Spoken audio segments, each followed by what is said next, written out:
Hello, my Teaserking family. How are you today?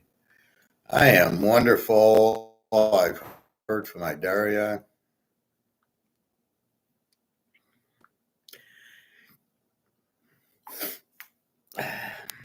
It's funny how I guess not hearing from her.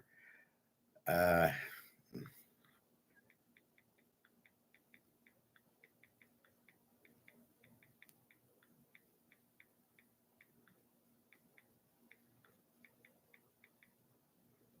just a second.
Anyway, sorry about that.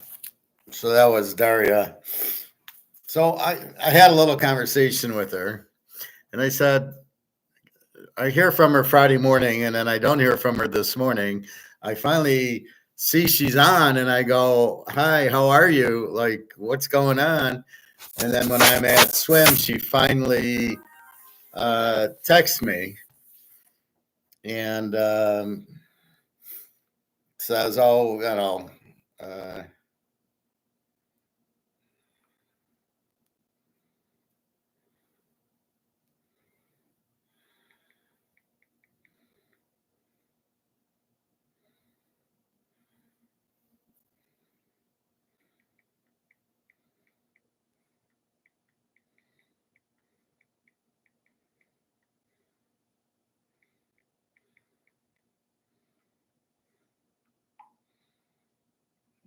sorry, just getting this out of the way."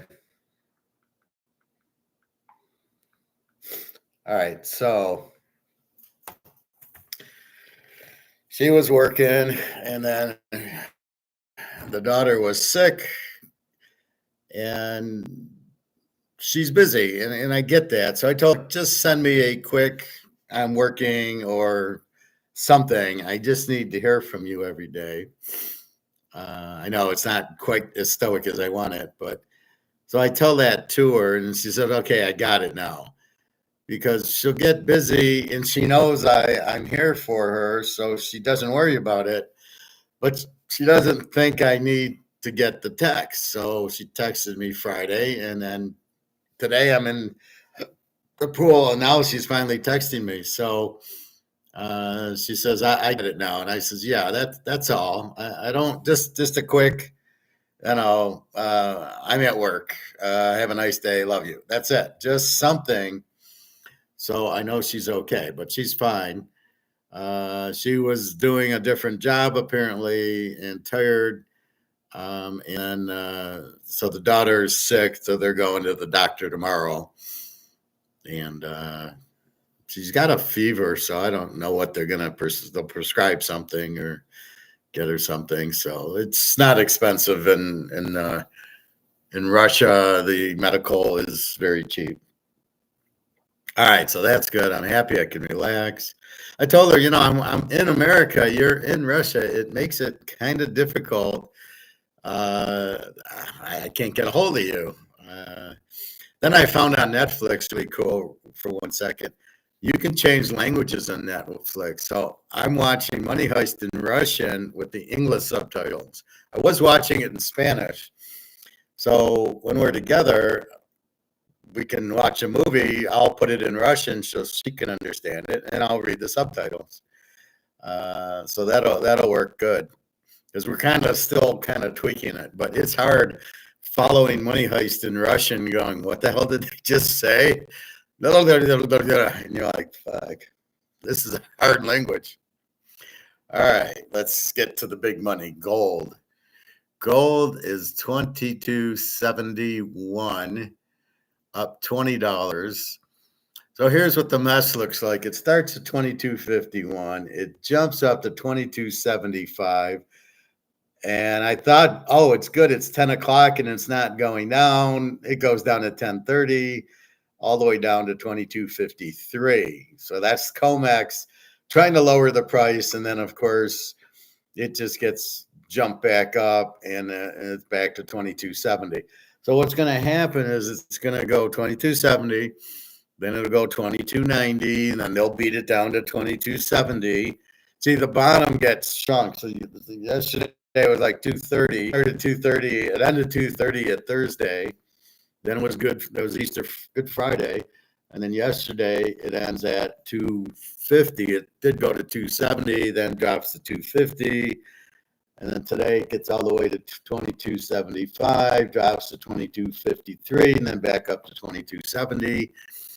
And so it's going to slowly stair step up, and then it's going to go tomorrow to 2,300, and there's nobody's selling it. If it's a real free market, it's not being sold. It's only going up. And then COMEX does its little stupid derivative thing to lower it. That's where people get confused. Oh, well, look, it's selling, it's profit taking. It's COMEX derivative losing their minds trying to keep the price down, which they can't do. So that's what's happening. So, okay, we get it. So right now, 22.69, and it's going to ebb and flow from the derivative. Nobody's selling. It's all buying from that. You don't have to worry about demand, and it'll keep going. And then we'll hit 2,300, and then we'll hit 2,400, and then we'll hit 2,500. Do not sell it. You don't want the paper. So you don't want to get back into the Titanic. This is going to zero, and there's nothing they can do because, as I showed you, the reason it's going to zero is the MMT, and I'll share this with you again.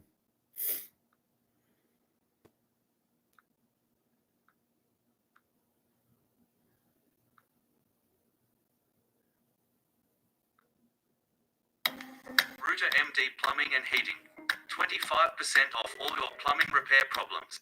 The government wants higher interest rates. The £110 is used to pay interest on. All right, let's get back to the real why the Titanic's sinking. Is this really the best way to spend it? For the last few decades, as the West's debts kept growing, economists have told us not to worry. To battle the rising debt, they came up with this idea called modern monetary theory. Basically, it says that countries can borrow as much as they want because they can just print more money to pay it back. And that's kind of what the Bank of England, US Federal Reserve, and European Central Bank have been doing with something called quantitative easing. But in recent times, we are beginning to see that debt does matter. People who lend money to the It's not that the debt matters, it's that you can't print the money.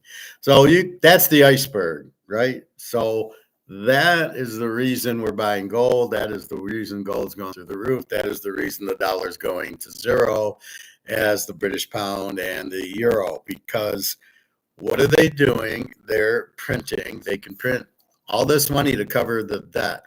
You can't. How they don't understand that concept is because they're Keynesians. So you ask me, well, I should teach it, and then this is what we're dealing against. But this is what's being taught in schools, Keynesian or MMT. Oh, you can print. There's no inflation's prices. It's all a bunch of bullshit. So this is the real problem. Is it's not It's all bullshit, right? It just doesn't make any, it just doesn't make any sense. They're just stupid.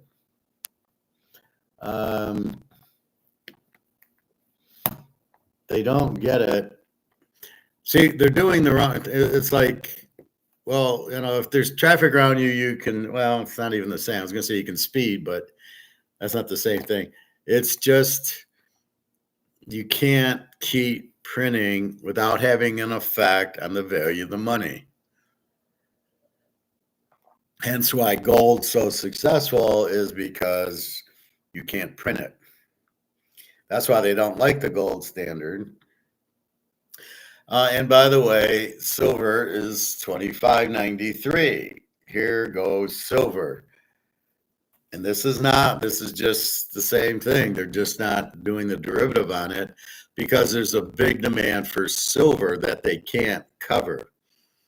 They don't have the silver and people need it. So people are willing to pay more than spot for the silver because they had, like, Tesla needs silver for this battery. So he needs it.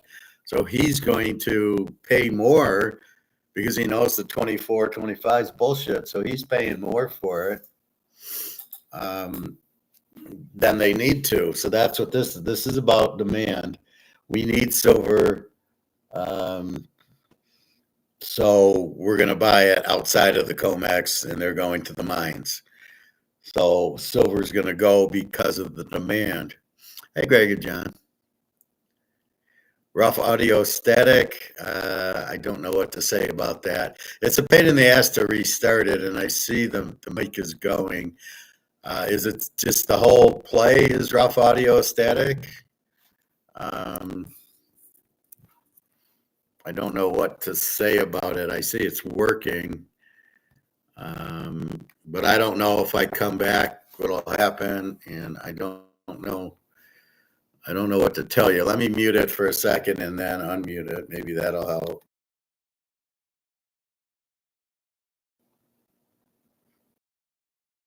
I muted it and unmuted it.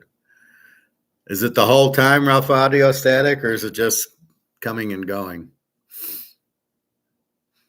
Again, I can only see that the audio is working. Oh, okay, good. Yeah. So I hit the mute and back. Okay, thank you, Greg and John. You missed it, Greg and John. We had all the family on yesterday. Bobby Bo was here. Luke came. I had some guy from Poland. I had a new guy from Poland. It was cool. So as I'm saying, so silver they don't have in COMEX. COMEX is really not made to go buy your silver at or your gold. I don't know why they're going there, but they're draining. COMEX is drained out of gold, and silver, it's up to $25.92. So it's starting to make its move. People will recognize gold at $22.70. They will recognize gold's making the move and not coming down. See, before it would hit 2000 and go back to 1900 because of the derivatives, but that's not what's happening now. There's that one little, besides this 10 o'clock London knockdown, it's mostly up, and there's nobody's selling gold. So if you really understand it, nobody's selling gold. They're buying it, and then these derivatives, which are paper, come in and lower the price, not people dumping it. Nobody's dumping gold. So that's what you have. And, it's just going to keep going. And then eventually it'll do higher. And then I don't know if they'll reset it, or BRICS will come along and say, you know what, we need it at 10,000. But the way it's going, this is going to be normal every day. What are we up? We're up $20. We'll be $20, $30 a day. Last Thursday was 45. And then Monday and Tuesday. So it's just going to keep going up and up and up. And that's just, that's there's nothing. See, now that we're kind of getting a physical market, there's nobody's selling it, right? So it's not like it's like a stock. It's bought and sold, right? So if somebody sells it, the price drops, somebody buys it. Here, it's not market. It's just bullshit. It's COMEX. So it's being controlled by JP Morgan, but they've lost control now. So everybody's buying it. Nobody's selling but them, and they only do it at 10 o'clock when London is straightening out their books. But as I can say, there was 21 and then 21.50 and then 22 and 22.30 and 22.50 and now it's 22.70 on its way to 23 to 24 to 25 to 3,000. And I don't know anybody selling it. And I told the guy at my gold store, I says, these poor people, when they see what's happening, that the gold is going down. When they see gold going up and they're selling it, I said a lot of people are going to be fit to be tied because they sold their gold at like 21.50, thinking, oh, it was high, and now it's at 22.70, and they're got to be going, oh shit, we sold it on the way to the moon. We're selling instead of buying it. So that's the problem with that. And silver is 25.95. It'll break 26 to 27. And as they say, Katie bar the door, it's going to go much higher. And I think that's what we're looking at. So that's your gold and silver. Again, COMEX is basically blown up, and BRICS is coming out with gold-backed currency, like it or not, May 14th, which will only make this price go higher and higher and higher. The U.S. dollar probably goes out soon, but it's what I showed you, the MMT saying it's okay to have that. You just keep printing money without understanding if you keep printing money, you kill the value of it. Again, it's like eating chocolate cake. If you keep eating chocolate cake, you're going to gain a lot of weight and get sick. So what the MMT is saying, oh no, it's okay to have, as long as you work out, you can eat cake every day. And it's just not true. Your body can't take all the sugar and everything else. And that's the problem. So that's really what's happening. We'll just keep printing money like it'll have no effect. Who are these idiot economists that would believe it? And then who are the people who hear this and go, "Oh, really? We can print it, and there's no deficit to just keep printing gold. We'll be fine. The gold price won't go down." Man, I'm going to play poker with these idiots. I mean, you've got to be kidding me. So that's kind of what's happened, and we'll see. As soon as silver 25.96 is trying to get to 26, and then it gets to 30, and then look out. And right now, gold 22.71. Here we go. So it's beautiful. College basketball. There's just the Final Four. It's UConn 11.5 over Alabama 161, and we've got Purdue 9.5 146 over NC State. I love NC State. Purdue stinks. I see this big guy. I'm not impressed with them at all. Now, I've never seen Connecticut play. All I know is they kill everybody. They beat Illinois by, no, it wasn't 82-72. It was 77-52. Connecticut over Illinois. And Illinois is probably just as good, if not better, than Illinois. And so they played them to a 77. So they got 52. Illinois scores 84. So I think it's the same thing. So I like Connecticut. So my picks, take Connecticut, lay the points, and then take NC State 9.5. They'll probably win the game. Purdue doesn't scare me at all. They're the biggest choke I've ever seen. The center, I'm not impressed with him at all. He's just big. He's bigger than everybody. So it's like a 10-year-old playing with 5-year-olds. But NC State's got a big center, and I think he'll neutralize him.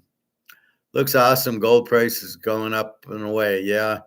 Well, to answer Luke's question, he keeps asking when, and I know he's joking about it, but he's not. He's, and here we go, Luke. So this is why you own physical gold.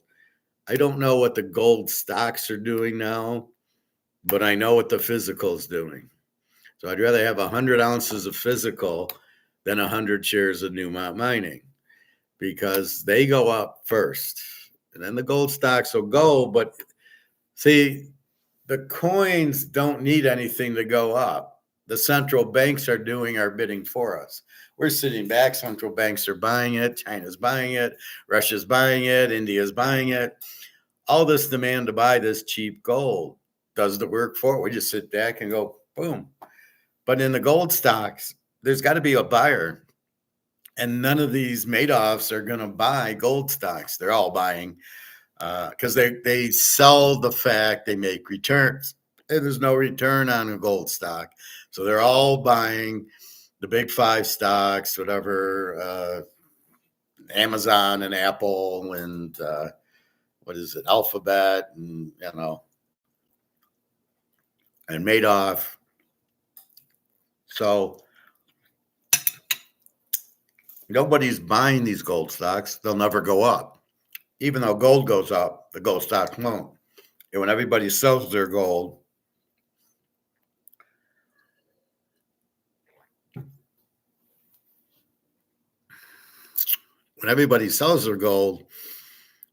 that's when it really, when everybody, nobody's really going to buy the gold stocks, but the gold's going up because everybody's buying it, and price keeps going. We made $10 today on our gold, or $20 today. Every ounce I have, I got a lot of ounces times $20, and it was $20, and it was $40 Friday. So I went from 2,100 to 20. I'm close to 2,300. That's 200 an ounce, a lot of ounces. Now I don't have a bar, and I don't have 100-ounce bar like I wish I had enough money for. But for the money I have, I'm very happy to have the gold and the silver. And now here comes silver coming up. So that's what you understand. Stocks are made off. They're all manipulated. It's all based on, they'll go up, and then it's Blue Star says do this and they do that. It's controlled by Wall Street. It's not really free market, even though you think it is. So you really have to be careful.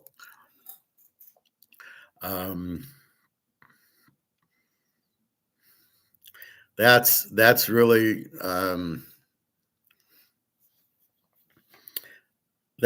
what you must understand. So gold's going up. It's such a no-brainer because the dollar's going out because these idiots. So the beginning of the Titanic is the MMT is a Keynesian offshoot. People are listening to it saying, oh, just keep printing money. It's fine to have debt. You just keep printing money. Excuse me? And that's killing the value of the money, but they don't get it. But I get it, right? I get it because I'm an Austrian economist. So as soon as Biden comes in and starts printing the money, I know exactly that's heavy inflation. Then they want to kind of fuck everybody over by saying, oh, the inflation's prices. And I'm going, it isn't prices. It's printing the money, which they're going to keep doing for the debt. So if you ever think that inflation's going down, you're out of your mind. It's not going down. It can't go down because they keep printing dollars. The more they print, the less they're worth, but they keep printing it because they don't understand apples and oranges. They think, well, we'll print all the money, but the prices aren't going anywhere. So really there's no inflation. Bullshit. The inflation is the money being printed. Keep printing it. And you're not raising interest rates, don't really have a bearing on it. It's just how much money you're printing. And then as I shared with you the other thing, the M2 money supply went from 800 billion to 21 trillion down. And then they're saying, well, it's shrinking. Yeah, it's all the way down to 20 trillion 7 from 20 trillion 8. It's still 20 trillion. So it went down 1 billion. That's nothing though. When you're at 20 trillion, you need it to go down trillions, not a billion. So that's why they keep saying, "Oh, look, they're printing the money's going down, the money supplies. It's 20 trillion. And they're not going. How can it go down when they keep printing for the debt? So here you have a debt payment of $1 trillion due every quarter.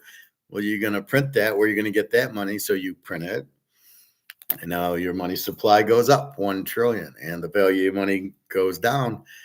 And I don't know where Egon's getting it's worth 0.5%. It's not worth anything.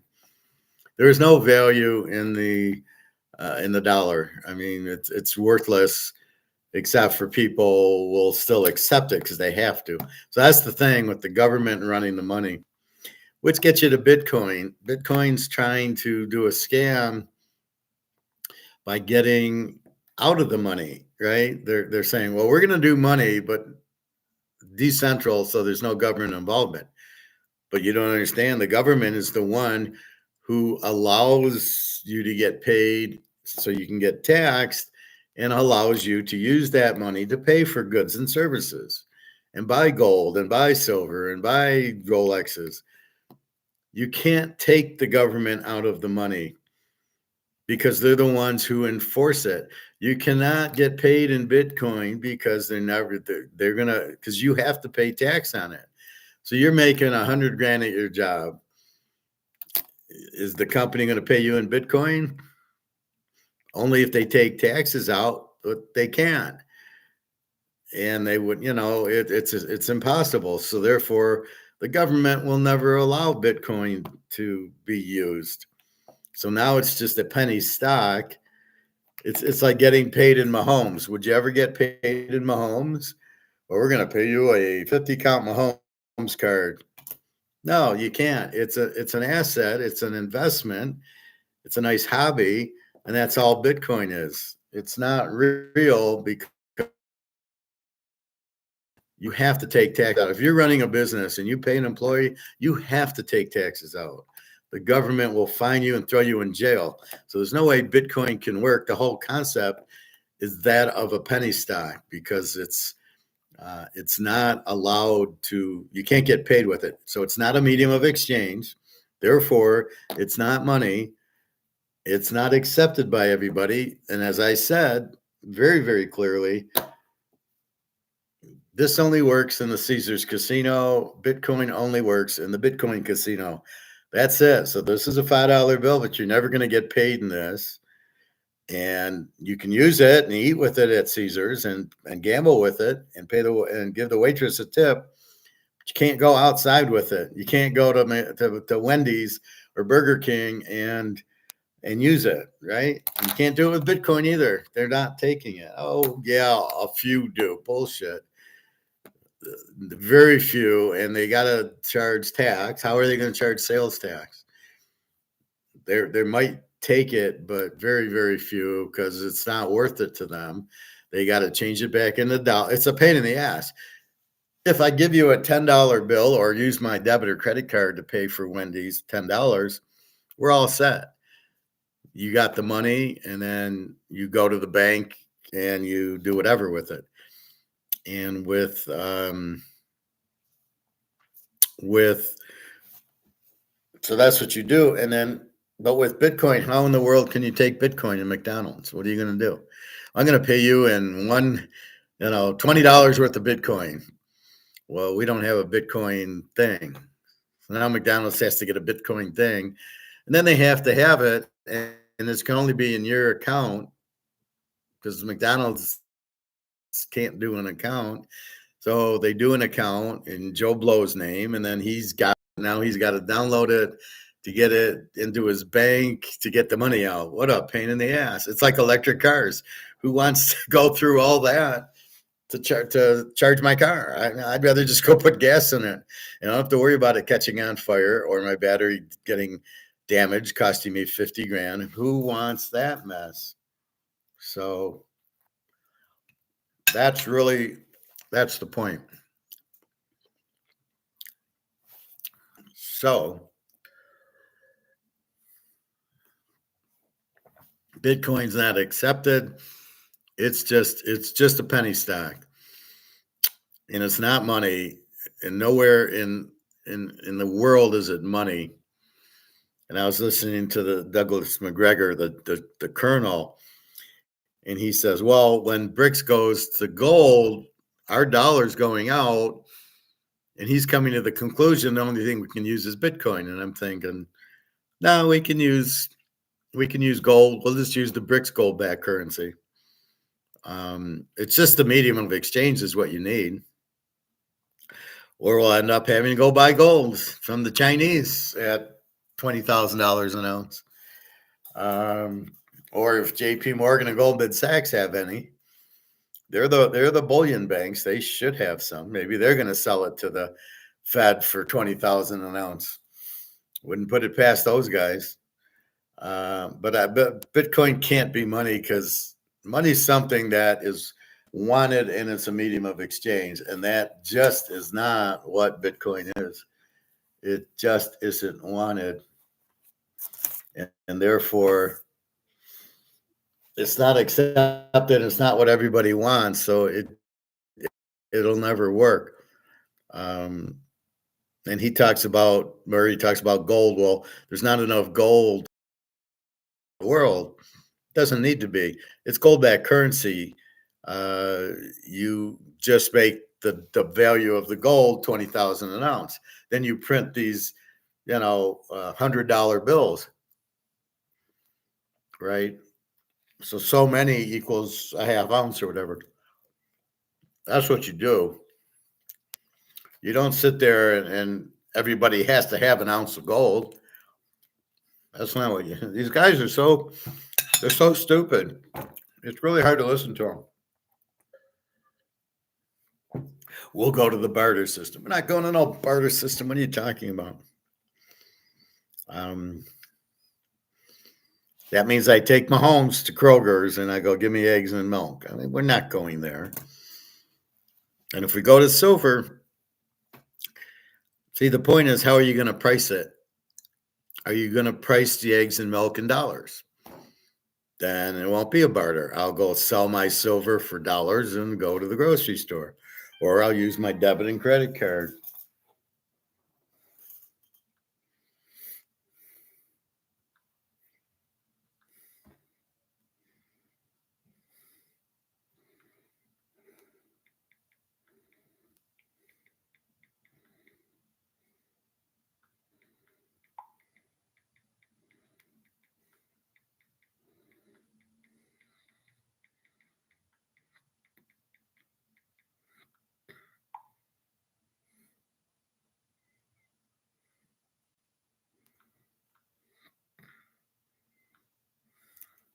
So keep that in mind. You must understand the game. And the game is I can't just keep printing to pay the debt off. Without the repercussion is the value of the dollar goes to zero. They're not telling you that part. They're just saying, oh, you can keep printing to pay for the debt, which you can't. That's why you need a gold standard. Then you can't keep printing. You can only print as much gold as you have. So you'll see when the Russians and Chinese do it, but it'll be all the BRICS countries will have it. And that's why they all are buying all the gold. So they all will have part of the gold backed currency. So that's going to be, 20, 30,000. And the dollar goes out. So this is going to be interesting. If BRICS has a gold backed currency, are we going to use BRICS? Like they use the US dollar, right? We all need to go gold back. You can't just print as many dollars as you want. It just doesn't work. What do you got to see that you think it works? It doesn't work. There's nothing there to make it work. It's gone. It's like they say, it's 500 currencies in the world, and they've all gone to zero if they're not backed by gold. It's just what happens. So anyway, keep that in mind. Remember, money's function is it's a medium of exchange, it's what everybody wants. You get paid in it and you buy things with it. And that ain't Bitcoin. You couldn't get paid in Bitcoin because they won't tax it. And the last thing you want is a currency outside of the government. So if you have a gold-backed currency, the government would be involved with it. But I don't know what the government's going to do. But all of us that have the gold and the silver, it's just like a Rolex. It'll be like the Mahomes card. It'll be worth a ton. And we'll sell it for whatever currency's there, whatever medium of exchange is there. And that's what'll happen. So we'll have some very expensive gold and silver to have. And that's why we're buying it, as well as the dollar's out to zero. So you're getting rid of, it's like getting rid of an old car that has 150,000 miles on it. It's not worth anything. And you're getting a brand new car. But this car won't wear out. See, gold doesn't wear out. That's the beauty of it. And you can't be printed. So it's like you're getting out of an old Mercedes that used to be worth a lot. It's worth nothing now. But you're not even getting in. I don't know what you're getting into. You're getting into a car that doesn't wear out. Money wears out because they keep printing it to pay the stupid debt. Gold does not wear out. Gold can't be printed, and gold's value will never go down. It's not a depreciable asset. It's an asset that goes up. It's like Rolex. It's like diamonds. It's like everything like that. Picasso. These are not going down. And so when they say, well, it's the dollar going down, not gold going up, they're wrong. It is the dollar going down, but it is gold going up. Gold's going up now, not because the dollar's going down. The dollar didn't go down any more than it has. It's just gold going up because of the demand of the central banks. Why these guys can't figure it out, like Alligator and Mark McGuire, I don't know. Conceptually, they're right. It's an ounce of gold's an ounce of gold's an ounce of gold, what they're trying to say. But no, right now it is the value of gold going up because it's been suppressed, and the demand is huge because everybody needs to get out of the dollar. So when these people say we can't have a gold standard, they're out of their minds. It's the only way to get out is with the gold standard because you can't print it. It's the only money that really should be there. But the governments don't like it because they can't go to war. Well, maybe we shouldn't have any more wars because I don't know the point of this Ukraine war. I guess they bombed a couple of power plants yesterday, the Russians in the Ukraine. So I sent it to Jenna and I says, are you guys okay? I mean, they're bombing all your power plants. And she said, well, last year we had outages or something. And I'm going, well, I don't think they took out 5 power plants last year. So be careful with that. And she continues to live in the Ukraine. It's insane. She's strong, and it's like nobody's going to make me move, but it's a shake my head move because you're in the middle of a freaking war. I could think of better places to be, especially if you don't need to be. She might want to live in Berlin with Natasha, but I don't want to live in Berlin. I don't want to be reminded of Nazis. I'm sorry. I don't. Like I said, she asked me to go to Berlin. I have no desire. I want to go to Serbia and meet Daria, and I'd rather be in Russia. At least it's safe. Nobody's screwing with Putin. And Putin doesn't seem to be, it's really not communist now. And he's really not killing his own people. So from that standpoint, so we will see what happens, but that's really what's going on. So keep that in mind. That's the Ponzi scheme. Money is the Ponzi scheme. They print it. It's all losing value, which they don't tell you about. They lied to you about inflation being prices. It's not. Inflation is the money supply. You printed it. It's worth nothing. That's inflation. The prices are such a lie because, like I said, 3 years ago, Oreo cookies were $2. Then a year ago, they went to $5. And now this year they're $5. Oh, inflation is tame. No, it went from $2.50 to $5 Depends on your measurement if you go back. And why do you keep hearing, well, the movies in the 1980s, the cost of a ticket or the cost of corn or, chicken then versus now because of inflation? Well, that's exactly the point. It's what it used to be to what it is now is huge. Why is it year over year? Because it's a misleading stat. It makes it look like there's no inflation.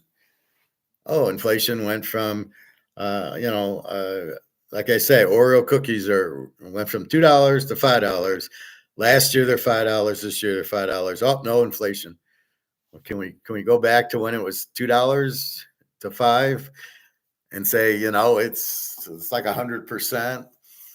No. We're just going to go back 1 year. Well, of course it can't keep going up because the market won't allow it. If you understood the market, you would know it can't do that because we're not going to pay for it.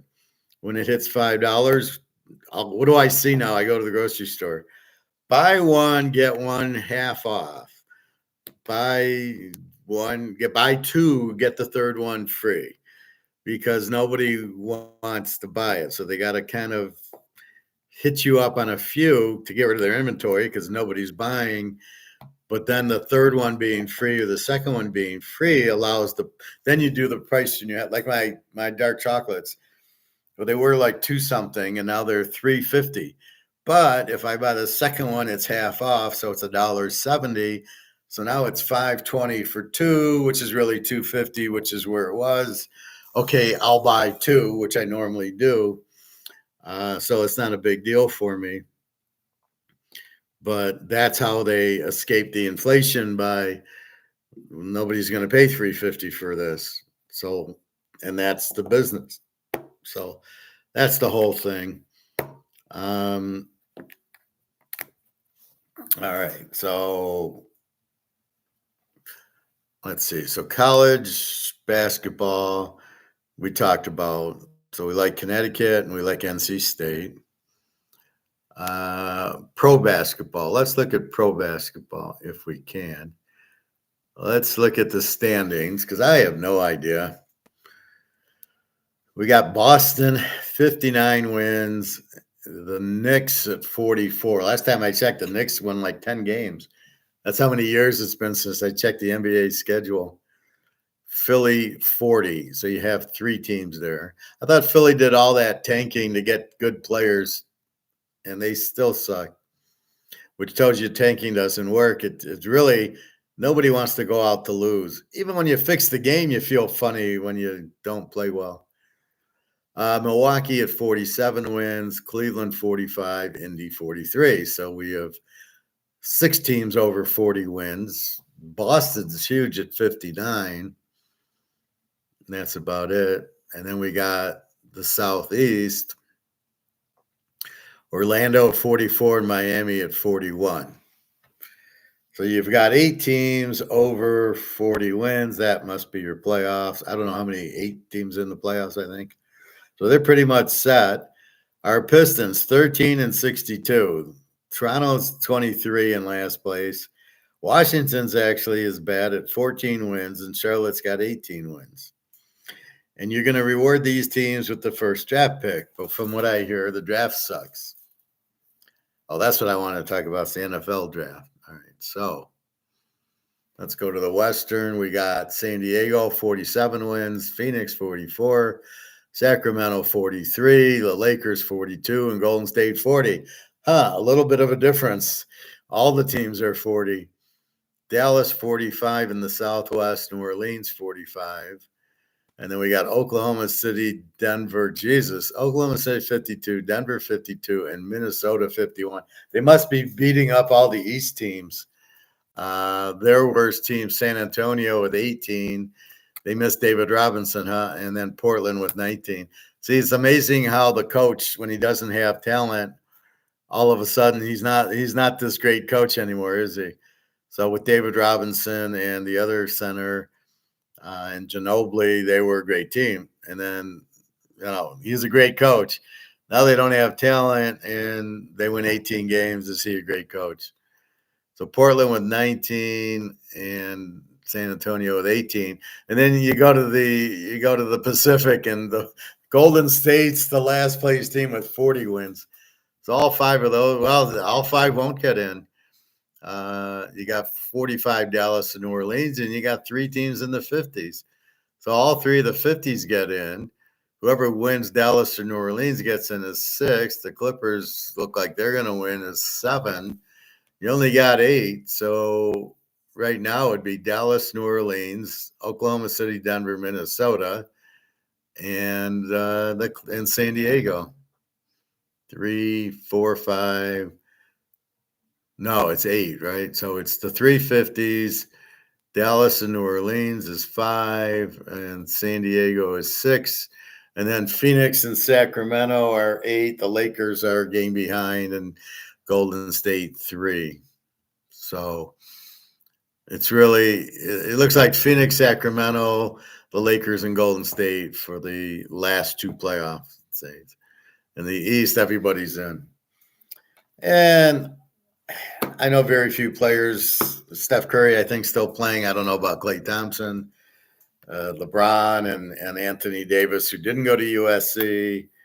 I don't know anybody on Sacramento, Phoenix, San Diego, Dallas. Is Dirk Nowitzki still there? New Orleans, Oklahoma City, Denver, and Minnesota. Don't know anybody on any of those teams. See, I've lost interest in it, so it's hard to bet it. You've got to bet it on the who's the Mahomes, who's the Joe Burrow. So it's very difficult. So we'll keep an eye on it. I don't know, when do the playoffs start? Scores and schedules. I don't know. So how would I bet it? Well, that's very simple. In the West, I'd be betting on Golden State and the Lakers, Phoenix and Sacramento. And then on the other side, Oklahoma City, Denver, Mini. Oklahoma City and Denver at 52, Mini's 51. They all need to win for the 1 seed, right? And then you got home field the whole playoff and the 2 seed. So one of them is going to be the 3 seed. So Minnesota at 51 is going to be the 3 seed. And see, I don't know. I think the 1 seed would be, let's say, Oak State or Denver. The 2 seed goes to the Clippers at 47 wins, and the 3rd seed go to Dallas at 45. Then your wild cards are the Denver, Minnesota at 52 and 51 wins. That's going to be a hell of a playoff. So we'll be betting back the losers a lot. Now let's go to the NFL draft. I'm going to get a drink of water, and I will be right back.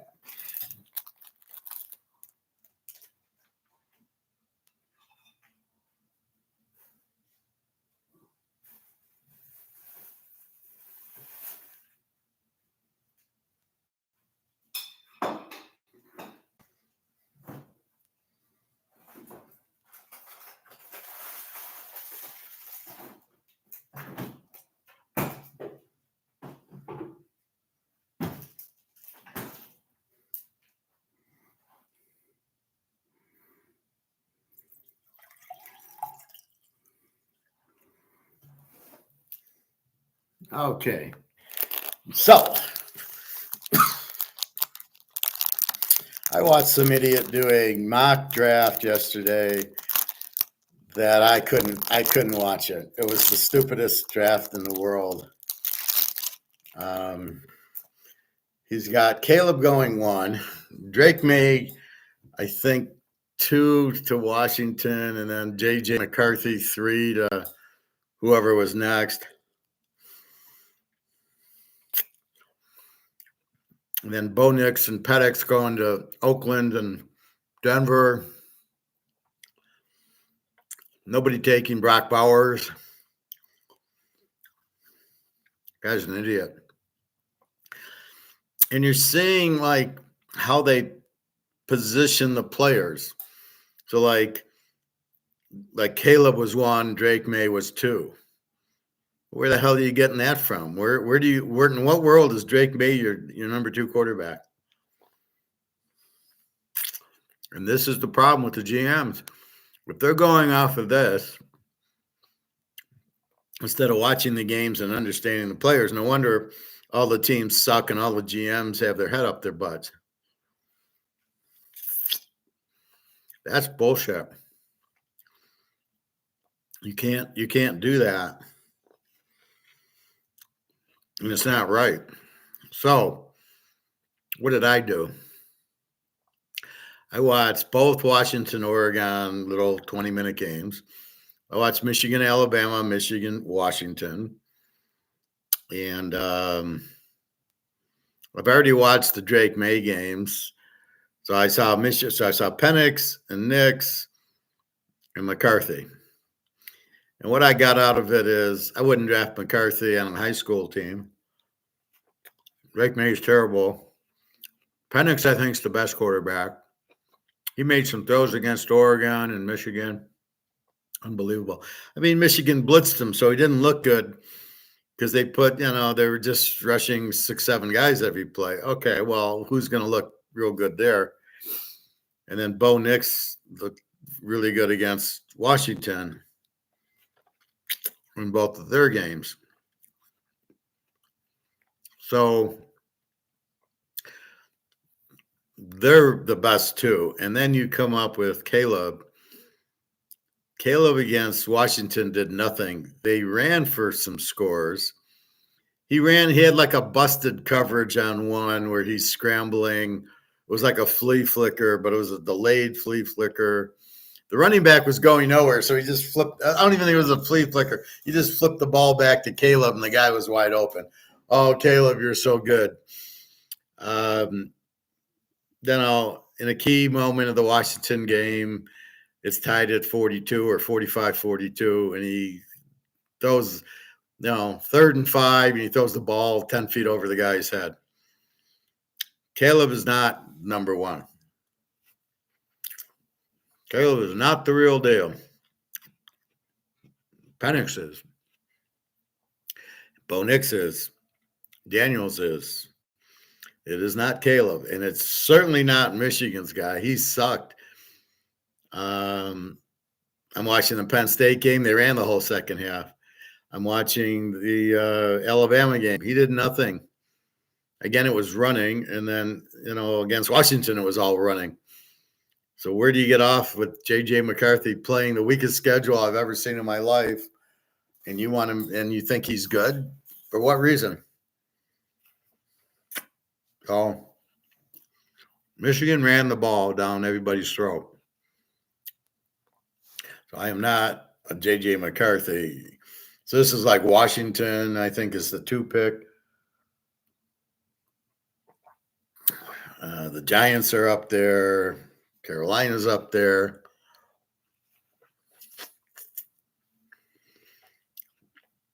I mean, it'll be a steal if the Raiders can get Penix. That will be some of the worst drafting. He'll be like Ken Stabler. So he's the best quarterback. He hits some darts. He hits guys, and he's clutch against Washington, against USC, against Oregon in both games, against Texas. He was the dude. The other guy I found was the running back, number 7 for Washington. If he's coming out in the draft, that guy's a stud. And they have 2 great receivers, as does Oregon. I wouldn't waste my time on Marvin Harrison Jr.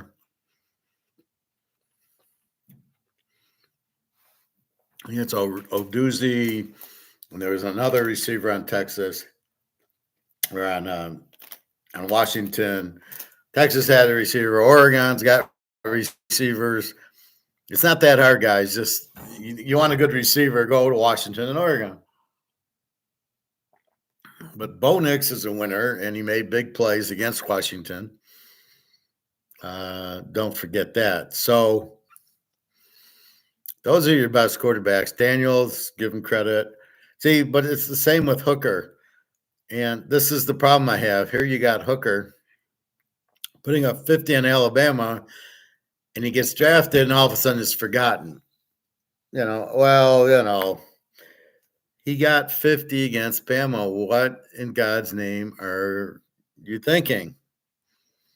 And that's the point. That's where he excels. And so, how do you keep a guy like that on the bench? How do you not give him a chance? And how Goff? Do you think Goff is any good? When did he win a big game? Oh yeah, for the Lions. Let's say they played Baltimore, he lost.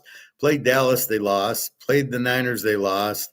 Okay, he beat the Rams, but he put up 21 in the first half and 3 in the second half. And he did the same against San Francisco, putting up 24 at halftime, and that's it for the whole game until a minute left. And they're down 10 and he scores. But where were you the rest of the game? That's what you get from Jared Goff. He has his moments. He screwed up the handoff for the fumble, which tied the game up against Frisco. He didn't do anything. Okay, he had a good first half against the Rams, then he didn't show. So you're curious about what they see in Goff that I don't see. And yes, I'm an expert. Okay, so I don't see how Goff is better than Hooker, who put up 50 points on Alabama. You've got to be kidding. You can't count the Georgia game because they blitz them. When a team puts 6, 7 guys in blitzes, you can't really count the quarterback as it's his fault.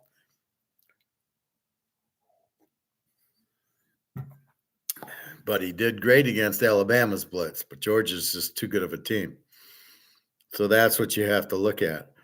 So I don't see nothing with this Michigan quarterback. If you take Drake May, it's the same as taking Young from Alabama last year. Good luck with that. So that's what I got out of it. Take the Washington running back. This guy's great, number 7. I can't think of his name right now. I should have wrote it down. Oregon's got Bucky Beaver, really good running back. Good receivers. Bo Nix. I don't know what everybody's problem is with Bo Nix. He's fine. Hartman from Notre Dame was great at Wake Forest. He goes to Notre Dame and they want to run the ball more. So all of a sudden Hartman can't quarterback. That's the steal. If you get him in the second round because nobody is talking about him, that's the steal of the century. I mean, you've got to be kidding with that. So looking for Hartman. We'll look for Hartman's the steal, but Caleb is not all that. Sorry. I don't know what you see in Caleb, and then you just ignore Penix, and you ignore Nix, and you ignore Daniels. I don't get that. How is Caleb better than Daniels? Are you insane? He beat Alabama. Yes, and beating Alabama with that defense and Nick Saban is a big deal. Look at C.J. Stroud. He lost twice to Michigan, but he scored. He got a lot of running yards against Georgia, so I guess that makes him a good quarterback. Okay. So that's how I look at it. In the big games, who shows up, who doesn't. That's what I care about. Because in the pros, yeah, you're going to get your Houstons and Jacksonvilles and Indianapolis games and Carolina and Atlanta who really suck. But I'll tell you, if you give me Penix or Cousins, it's not even close. Cousins, Penix. So I don't know why Atlanta did all that. Why didn't they just move up, trade somebody, or just wait? They probably would have got a good pick for. They would probably got a good quarterback with their pick if everybody's ignoring Penix and Bo Nix, that is. But these mock drafts are really stupid. Don't watch them. Don't waste your time. We know what's going on. We know who to pick. So Penix, I'd say Penix looked really impressive, and then Bo Nix, and then Daniels. Either they're both, 2s, and then you've got, I would say, Hartman and Caleb. And I'm not sold on Caleb. I really am not. He's just another one of these. He's not going to be any better than Jalen Hurts or Kyler Murray. It's a system that the guy runs so the quarterbacks look good. That's all that is. So I'm really not sold on that.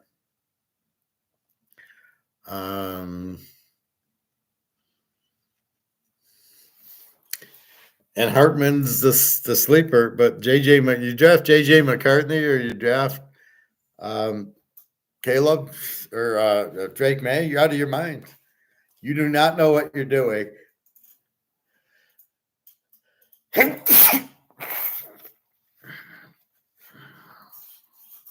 So let's get that out. You draft Drake May ahead of these guys, you don't have a clue what you're doing. If Carolina or Washington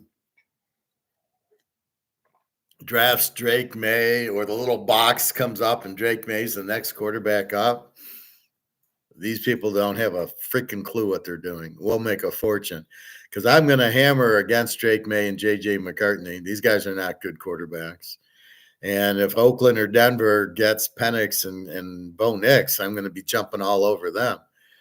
And then we're waiting for Trask on Tampa to go somewhere. And you watch. So if Mayfield gets hurt, here comes Trask. Look out. Mayfield will never get back on the field. Hartman's as good as anyone. And if the Lions don't want to play hooker, I'm Denver or Oakland or Seattle, I'd be taking them. So that's what I don't get is why they don't trade for these guys. Here's Hooker. Why aren't you trading for him? I mean, it won't cost you anything. He's just the backup. He's no good. It just eats me up. The stupidity of these GMs and coaches. Yeah, if I'm the GM, and I need a quarterback, it's Penix, Hartman, Nix, Daniels. And then it's Caleb, and it's never Drake May, and it's never JJ McCarthy. I'm in Michigan. This guy is not it. And again, I'm still reading the schedule, was terrible, and I'm still reading what he did against Penn State. They ran the ball every play. What did he do against Ohio State? Nothing. What did he do in the bowl game against Alabama? Nothing. And what did he do against Washington? Nothing. It was all big runs. It was a couple of 40-yard runs. And then later on, it was 20 or 30-yard runs. He didn't do anything. He didn't have one touchdown in the game. Yeah, he's a real big game quarterback. He had one lucky touchdown against Ohio State that was an interception that they blew the call on. Outside of that, he doesn't do shit. So with that said, this is where, again, we take advantage of, it's okay to print money to pay the debt off without understanding the money gets worthless because you can't just print money without having a consequence. Same thing here. If you want to go draft Drake May 2 and McCarthy 3, your team's going to be drafting 2 and 3 for the next few years. And the problem is you won't draft another quarterback. Look at Carolina. You think they're going to take another quarterback after taking Steve Young last year? No. They'll just go right along with the guy they had. And same thing with the rest of these guys. So Pittsburgh, it's going to be interesting with Russell Wilson. Fields won't see if Russell Wilson plays at all, Fields shouldn't see the field. He's all done. CJ Stroud, don't expect much from him. He just scrambles. He's in a very, very weak division, the weakest division, with no defenses. None of them have a defense. Jacksonville, Houston, Indy, Tennessee. So, of course, he's going to look good. And then he gets into a playoff game with Baltimore, Buffalo, or KC, and he won't throw a touchdown pass. Sounds like Tagliavua, huh? Same thing with him. He gets into a big game, doesn't show up. Never has. Because he takes too long. He can't read a blitz. He can't move. He's not a winner, basically. Right. Joe Burrow, we hope he's healthy and ready to go. And let's have a big year from Joe. I was watching that LSU Georgia game from 2019, and I was, boom, boom, 2 touchdowns on my Georgia defense. And it was my Georgia defense that he tore up. But it was so exciting. Here's Chase on one side and Jefferson on the other, numbers 1 and 2. And Moss Jr. is the tight end, and Chocolate Eclair's running all over the place, and Joe Burrow.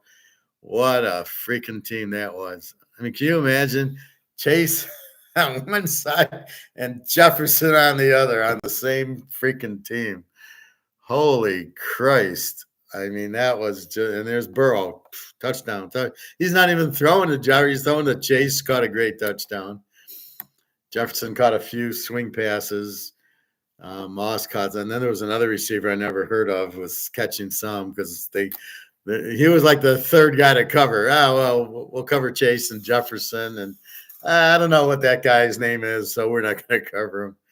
This was against my Georgia defense, and they just lit him up. Shows you what a good quarterback can do. You can't really defend him, right? Very hard. I was listening to BetMGM, and they're talking about Aaron Rodgers. Well, I don't know. He's older, and he's hurt, and we don't know if he can, how long is he going to go? And you can say that about any quarterback. They're all, it's football. They can get hurt. But you don't, you're making these stupid bets. See, here's where they made off you. Let's play money lines. Let's play team totals. How many games will they win? All these are stupid sucker bets. I've never made a bet like that in my life, and I never will, because you don't know. I just play the game that's coming up on Sunday. I don't know, because look at Aaron Rodgers. I would have played them over 9 or 10 wins, but you couldn't do it.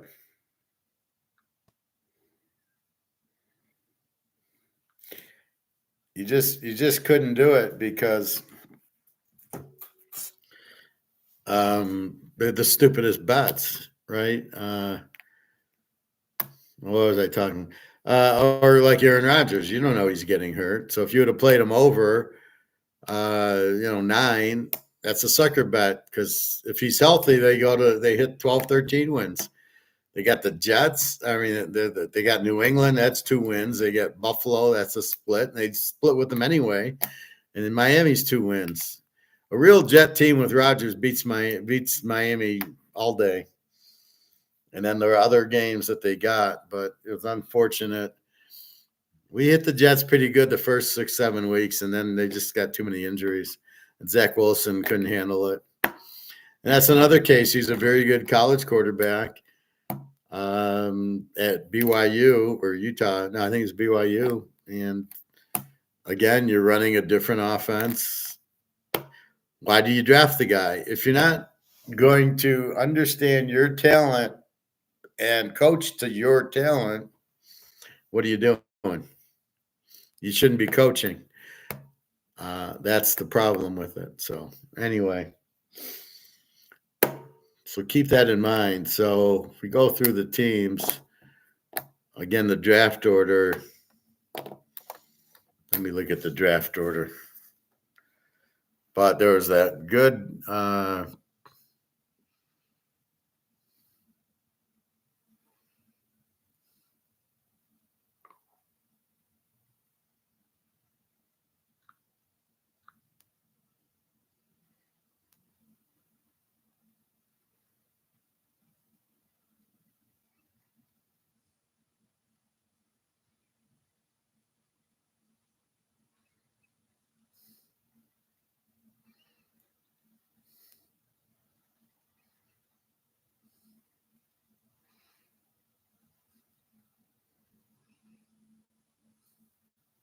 so the Bears have the first pick. Washington with the second.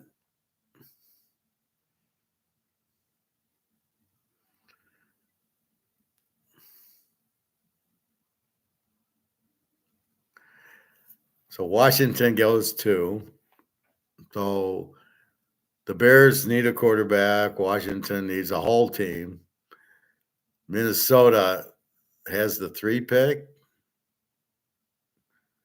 Oh, New England has the 3. Why would New England trade with Minnesota? So Minnesota needs a quarterback. And okay, so it's either New England or Minnesota. Number 4 is Arizona. Number 5 is San Diego. If San Diego doesn't take Brock Bowers with the 5th pick, they're out of their freaking minds.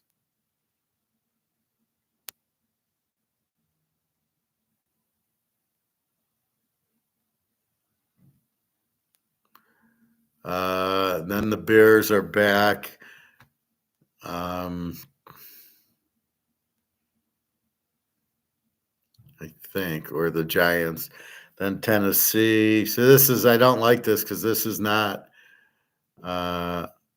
This isn't the real draft. It's like they're saying, oh, the Vikings are going to trade with New England. I don't want to hear that. I don't want a mock draft. I want a real draft. Charles McDonald's mock draft.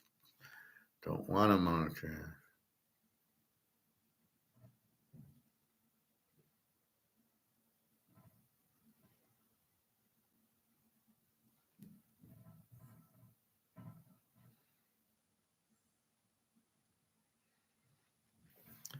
All right, here it is. So Chicago, Washington, New England.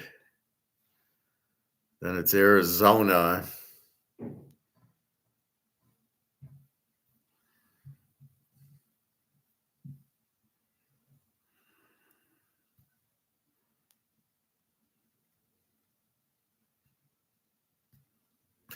then I can't get anywhere.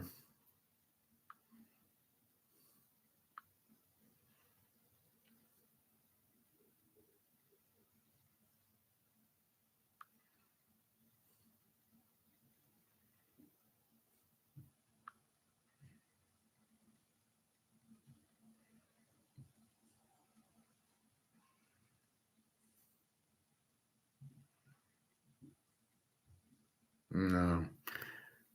I just went to the same spot.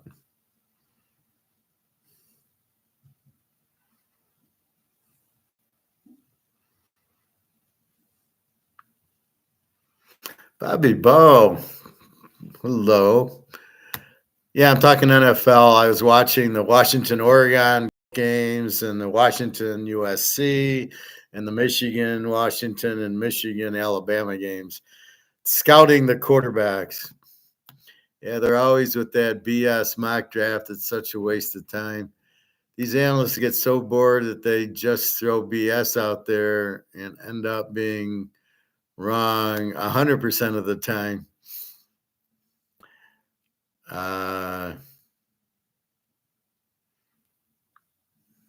By the way, did you see our gold price? Whew. There you go, Bobby Bo. $27.77, up $28. And silver, there you go, Bobby Bo. $26.09. Katie bar the door. Look out. Silver broke 25. Fuck, it broke 26. Holy crap. And gold's 27.77. So you had the Madoff price fix go from 22.78 to 22.51, and now it's all fully recovered 22.77. They need to go buy gold and silver. There you go. Oh shit, I didn't know it finally broke 26. It just did. It was 25 most of the day. And look out, because I don't think there's anything to stop it now until 35. 25 was the big point. And same thing with gold. Gold will be at 2,300. What's today? Tuesday. By tomorrow. So you can see what's happening is it started the week at 22.30, then it jumped to 22.50, then it jumped to 22.70, and then the JP Morgan goes to 22.51 with this bullshit derivative, and then all the central banks buying it at the cheap price. You got to wonder what JP Morgan's doing, because they're not doing any good by doing it. All it's doing is allowing these people to buy it at 22.51. And they do the same thing with silver. The silver is because they want to buy silver and there's nowhere to buy it from. So they're going right to the mines. They're bypassing the Bitcoin, the COMEX boys. And they're saying, shit, I need 2,000 tons of silver And if you're not going to sell it to me, I'll find somebody who can. And then they're starting to wake up by raising their price. You'll see a 35 on silver not too long. And we're going to see 2,300 tomorrow. We should see 2,500 by the weekend, and then 3,000, and then it's anybody's guess. I knew gold was moving, but silver was badly. Well, silver, they didn't have any inventory in the silver COMEX. And I don't know how you buy silver. You can't go to Costco and buy silver for batteries and solar panels. And apparently India and China are buying the shit out of silver because what they're making. So they need it, but they can't find it. So they're willing to pay more because they know this is a bullshit price. So look for it to go much, much higher. Well, gold is for money. As people realize that the dollar is worthless, they're getting into gold, right? That's silver. They're still using it for industrial purposes. The batteries and the solar and the computers all need silver and can't use anything else. But there's no supply. They can't find a supply. And that's what's happening. So they're buying it. Oh, but by the way, it's also money. And that's when, as gold goes up, so when gold hits 3,000, silver's going to be at 200 because most people won't be able to afford gold. The only reason we could is because I bitched at everybody to buy it 2 years ago. Before I went to Alabama, I was buying it. I emptied my 401k. I emptied my savings, and I bought gold and gold and gold. And I remember when I was in Alabama, nobody believed me. And so I lose my job because I'm telling everybody about gold and silver. Nobody's believing me because all I cared about was helping people, right? So the gold and silver, and now I get sweet revenge going, oh yeah, you told me it wouldn't go anywhere. Go fuck yourself. And then watch the stock price drop, right? So I saw the stock market was dropping, but 400 or 500, you're going to see it drop 4,000 or 5,000 soon. It's going down to it's 36,000. It'll be maybe 5,000 soon, probably in May when the BRIC says, oh yeah, we're coming out with gold-backed currency. Bobby Bo. What you think is the next target for silver since it's finally broke the key resistance points of 26? 35. It's 35, and then it'll be 40, and then when it breaks 50, it goes to 100. That's when we really start celebrating.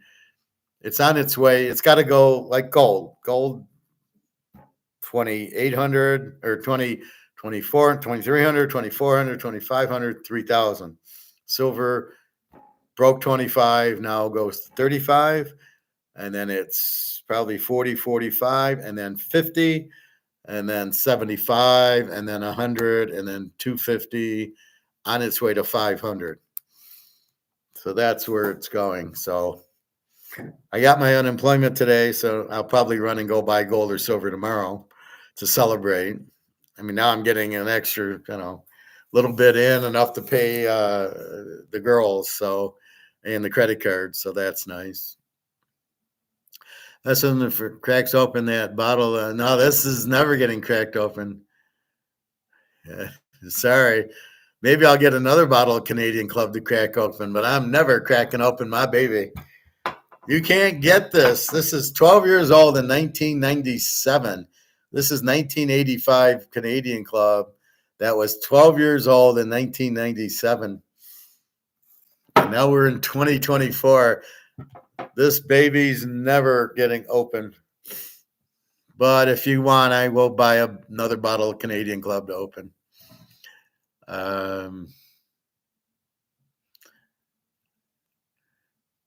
But yeah, it'll be nice to, I didn't know Luke still had Bitcoin stock. I don't know what he's doing. If I was him, because what he's doing is he's wasting his time. He's missing out on this gold rally and the silver rally. It's finally going, and he's still dicking around with Bitcoin stock. What are you doing, man? Get the hell out of it. It's going to zero. The market's going to get crushed. Why do you think the gold's in? And then I showed you what it was. Buffet and a couple other guys, Bezos, sold like $1 billion. Jamie Dimon, they sold like $1 billion worth of stock. Well, what do you think they're doing it for? Because it's going to crash. If they're selling it, then the market's going to crash. Now, they're not smart enough to go into gold and silver. These guys are not all there. Luke has Bitcoin. He has miners. He has physical. He has all types of assets going on. Yeah, but see, you're going to lose in the Bitcoin. You're going to lose in the miners. This is the point. Why the only diversification I have is this. That's it. Otherwise, gold, silver, Mahomes. I got the Montana card. I got Mickey Mantle. I got Bobby Orr. That's my diversification. It's gold. It's physical gold. There's nothing. So gold's up $28 today, and times 100 ounces. That's how I look at it. Like, and I don't really have risk in the portfolio. It's not going down. I'm not going to meet Attack on Wall Street guy. He's not going to be gunning me down because I lost the money. He's going to be coming here and giving us champagne for making him 60,000. We'll have to do some sort of movie. You can play the Attack on Wall Street guy, and you'll go to your broker, and he's telling you to buy real estate trust, and then you stumble onto me, and I get you in the gold, and you make a fortune, and you kill him, and then me you take for champagne. That would be a Attack on Wall Street 2. But that's where we're headed. It's people have to believe and understand. People have to understand. Like I said, I showed in the beginning how the MMT people who are Keynesians say, well, you can have debt. You just have to pay for it. You can print money to pay for it. That's the iceberg, right? You can print money to pay for your debt. But what happens when you print the money? They don't tell you that part of it. When you print the money, you cause massive inflation and the value of the dollar goes to zero. That's the part these idiots aren't telling you about MMT or about printing all the money you want to get rid of the debt. And that's the bottom line. There's always a consequence. So what do I say? We're on the boat, it hits the iceberg, so we know the water's going to come in, which means the boat's going to fill up and the boat's going to sink, so we better get to the lifeboat now. So A causes B, causes C, causes D. We go from A to D. Oh, the boat hit the iceberg. Let's get the fuck off. The idiots are printing the money to pay off the debt without understanding you can't. If you print the money goes to zero. We've already seen that. We know the money's going to zero, which will lead to gold going to the moon. So that's our lifeboat. So we see what MMT is doing, but we're Austrian, and we know the part they're not telling you is there won't be a value for the dollar. Therefore, we run into gold, which I ran you into gold 2 years ago because I could see it coming then. I don't need to wait till it starts. See, people are like, now what's happening, people are like going, oh, I need to, now I need to get into gold. It's up to 20, it's 22.77. Shit, I better get into gold. It's all-time high. It's going to come down. It's not going to come down. It keep going up and up and up because COMEX has ran away and they're going to start fucking with Bitcoin. So now you've got gold going to the moon, as it should be. Everybody's buying gold because you got to get out of the dollar. And so then people start realizing, oh shit, it's not at its all-time high. It's not even close to where it's going in its all-time high. Like I said, add a zero to it. That's when it's 22,770. then we'll start to like get excited. Right now, we're like, no, we're fine. Luke has Bitcoin, he has miners, he has physical, he has all types of assets. I was a guest on New York Undercover back in the 90s. There you go, Bobby. Do I remember that show? I think so. I don't think I watched it a lot, but I do remember the show with the business guy who's undercover owner or something, where the owner of the company pretends he's the cashier and sees how the workers work. Well, if he's a real owner, he would know how everybody works. You're the freaking owner of your company. But we can take that experience, Bobby. We'll turn it into Attack on Wall Street 2, Bobby's Revenge, where he kills everybody and then you got all the gold on your bed and you're jumping up and down. And you get a new wife. Hey, Nick. Rooting for anyone in the Final Four. I have NC State plus 15,000 to win it all. Hoping they get past Purdue to hedge. Bobby, yes, they had me in the show as a guy who was wired but ended getting pistol whipped by the bad guy. Oh, I wouldn't have taken that. I would have started to like give him the people's eyebrow, and I would have gotten on him, Bobby. I would have not, put him in a figure four. You can't allow that to happen. Tell him if you want to be the best, you got to beat the best, and then start wooing and then maybe following the Ric Flair when he falls. Nick, my picks for the Final Four, I took Connecticut and North Carolina State. Straight money, and then Connecticut will be 15-point favorites over NC State, and I don't know. Purdue has no chance of winning that game. I mean, to me, if you're looking for money line, just pound NC State. They beat fucking Duke. I mean, okay, the real one was they beat Oakland, right? And then they beat Duke. NC State's gonna pound Purdue. They're getting 9.5. That's a 25-star right there. And Connecticut, how do you bet against? Now, I haven't even watched Connecticut. I don't know one player on their team. They got a good center, a forward, a guard. They got Michael Jordan or Larry Bird on it. I have no idea who Connecticut is. I just see they keep beating teams by 20 points. So I wouldn't fuck with them with Alabama. Maybe you go over with it, but I still think they just pound them.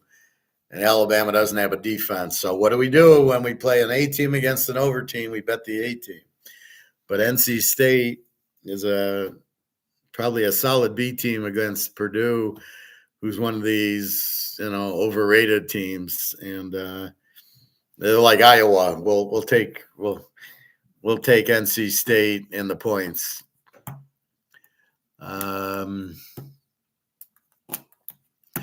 Yeah, I wouldn't have taken it, Bobby. I would have definitely gave him like a people's eyebrow, and then put the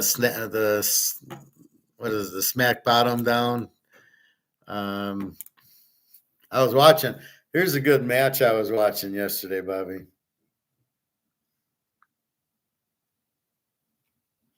This was supposedly the best. Distracted driving is dangerous, but some people just can't seem to help themselves. There's the steer. This is the now that you don't see that anymore. The Dragon Steamboat against the Macho Man. It's a WrestleMania match. I highly recommend it. It's 17 minutes. It's a WrestleMania 3. It's the greatest match you'll ever watch, and it comes across very real. All the chops and moves they make. It's a fantastic match. Nick, Bobby, yeah. The Rock has been on WWE feuding with Dusty Rhodes' younger son, Cody. Jesus. Oh, yeah, that's WrestleMania. Yeah. Classic match. Yeah. You found that. Yeah, it's right. That's what I'm looking at. So that's what it's full match. Randy, Here you go. Randy Savage versus Ricky Steamboat Intercontinental title match. So I might have a problem because I showed it. Where it might just block it, but I don't care. So I got to be careful. Like if I show a video and it's something that they want me to, what is it? I won't get a strike, but they might flag my video and say we can't show that part of it or something. Nick, would you recommend taking NC State to win it all for better value instead of the points and then heads with UConn in the final? I loved old school wrestling. I hope they don't try to suspend. No, they won't suspend me for a week. But this happened with Money Heist. I tried to show the professor, and it was I can't remember what you call it, and I think they just disallowed that part of it. I don't know, but I got to be careful. I'm sure this video will be flagged because I got the WWF in it, where you got to get I can't think of the word. So I don't. The whole video won't get flagged. Just this part of it, I think, or I'll have to delete it, which I was just trying to show you anyway. But Nick, well, you can work the odds. What are the odds? What did you say? The odds. You have NC State for 15,000 to win it all. Well, the problem is, okay, I don't know what you bet, $100 to win 15 grand. The problem is the trap. So NC State wins, Connecticut wins. Now you've got, if NC State wins, you win 15. But we think Connecticut's going to win. They seem to be a very good team. So now what's your option? You can play Moneyline Connecticut. Probably won't be 15,000 to win 100, but it might. Let's see what they are today. That line's, we'll get an idea.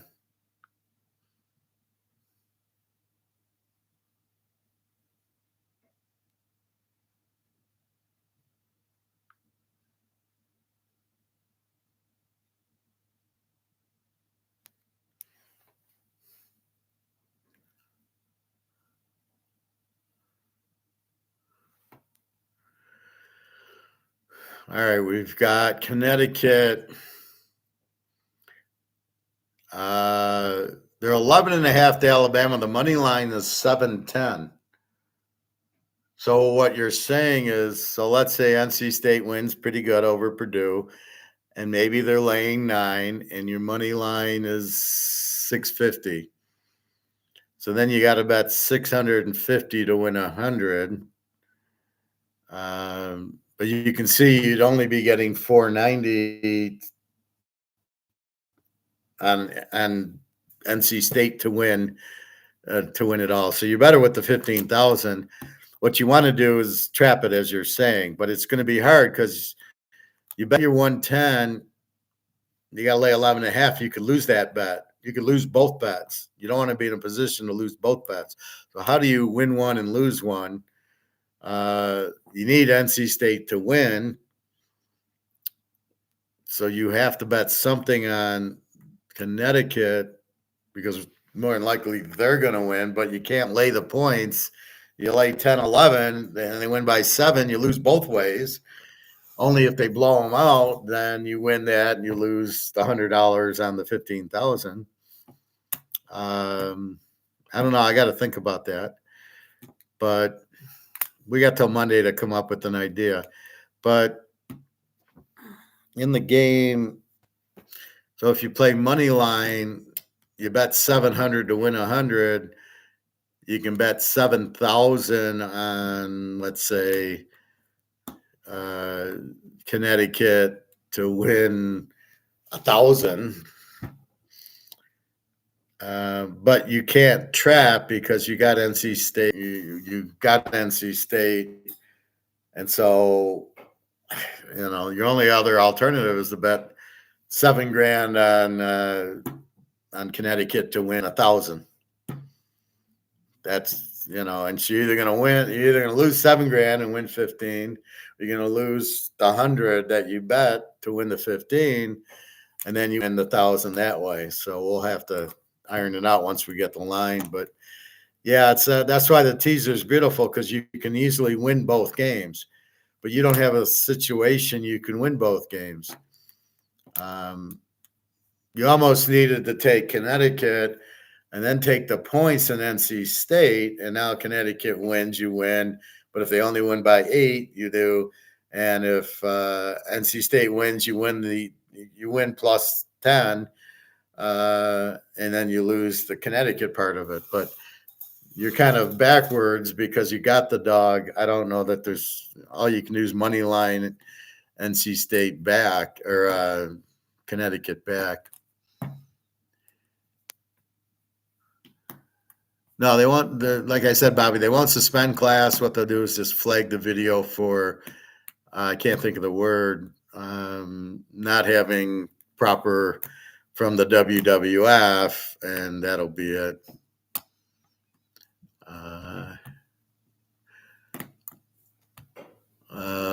Nick, I think I'll have to ML Moneyline UConn to at least still make a decent profit off my futures. They're just severely undervaluing NC State. You think NC State beats Purdue? Yeah, I do. Well, you don't have a trap in it, Nick, because you got even and even and even. Your only trap would have worked is if you took the money line on Connecticut and then bet NC State plus the 10, 11 points that you're going to get. Then it's a 0 and it's an 11-point teaser that you can trap, and Connecticut wins by 5. You win them both. That's the only way you can play this to trap it. I'm not saying you do that, but I can see you. I don't know what you put down to win the $15,000 on NC State, but we got to see. Let's wait till Sunday, or the game's Monday, to figure out your best option. But it's not. That's the only trap you can make, is to take the dog with the money line. And then, so if they win, if Connecticut wins, you win. And then you got NC State in 11. But once you've got NC State even, there's nothing you can do. You can't take Connecticut minus 11 and then they win by 7. You lose both sides. So you don't want to do that. So it's very difficult. Well, this trap is Connecticut money line, take the points. So you always want to have that spread in there, but you don't have it this time. But yeah, Bobby, I think NC State, they just beat Duke. They were down 27-21. They came back and killed Duke. So Duke's, I think, a better team than Purdue. Purdue has that one dorky guy. Why do they got to keep showing the parents for? I'm so sick of seeing Kelsey's dad and Kelsey's this. Is he still dating that strange girl, Kelsey? And then it's, let's see the parents. And there's Joe Bob's mother and father. Who gives a shit? And what's with golf? I'm watching golf for the first time because it was the TPC. And they got all this bullshits to do. He hit the ball 182 miles an hour and here it hooked. And I'm like, who cares? I don't care how hard the guy hit the ball or the ball speed or the club head speed. Who gives a shit? What kind of crap? And that TPC course was a joke. I could go out and shoot 72 on it. I mean, every hole was like 3-wood 9-iron. I mean, they were ridiculous. The par 5s were a driver 7-iron and you're on, and they're putting for eagle every other hole. I mean, what a crap course that was. And then they make a big deal about the island green, which is it's a pitching wedge. How do you not hit it on that? I could hit it on that. So I was disappointed in TPC, and we got the Masters in 2 weeks. That'll be good. So I think I got my unemployment today. I got my Social Security. So I guess I'm supposed to vote liberal because I'm getting all this government money, although Social Security is my retirement. So that's my money that you stole from me. And unemployment is also my money that you stole from me. as I'm working, you're pulling it. So I'm getting my money back. What a joke that is. I was unemployed in the 80s. I got $362 a week. 40 years later, and they're still paying out $362 a week, even though you put in 100 times more. It's ridiculous. Bobby, when you going back to the coin store for more kangaroos? Probably tomorrow. I was just waiting for my unemployment to make sure I got it. I did. Probably tomorrow. When golfing in Arizona recently was such a great experience. I like golfing in Vegas, or at least I used to. I play some of those nice courses, the Desert Mountain course.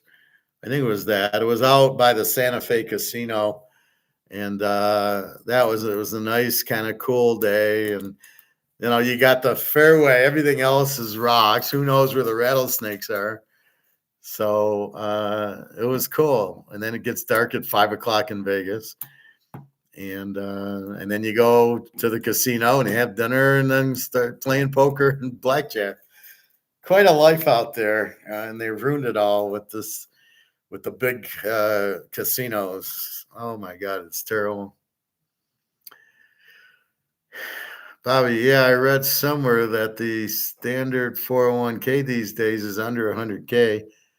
Well, I don't know. I don't know stats like that. I do know a lot of people are losing their ass in the market. And because they're in 401ks, they're not cashing out, which I'm advising to get the fuck out of the stock market and go buy gold and silver. And if you have 100 grand in your 401k, sell it and buy gold and silver, because you're not going to have a value in your IRAs. They're going to be worthless. And you're missing the upside on the gold going as it's going now. And all these people are going to get wiped out in their 401ks because they're too stupid to get out of them into gold. Even if you went into gold stocks, which I don't know if you can do, most of them are mutual funds, and they're going to put you in Microsoft and Amazon and Apple. And when those go to zero, then what are you going to do? And those are the only stocks. Those big 5 stocks are the only stocks that are doing anything, because it's all price fixed by the government printing money, putting it into those stocks. All the other stocks are getting hammered. I mean, they're not doing any. Look at the gold stocks. Why would that go down? Newmont Mining was down to 33. I got rid of it at 46. And that was 2 years ago. I do not play that gold stock anymore. I play real gold. I have fun with that.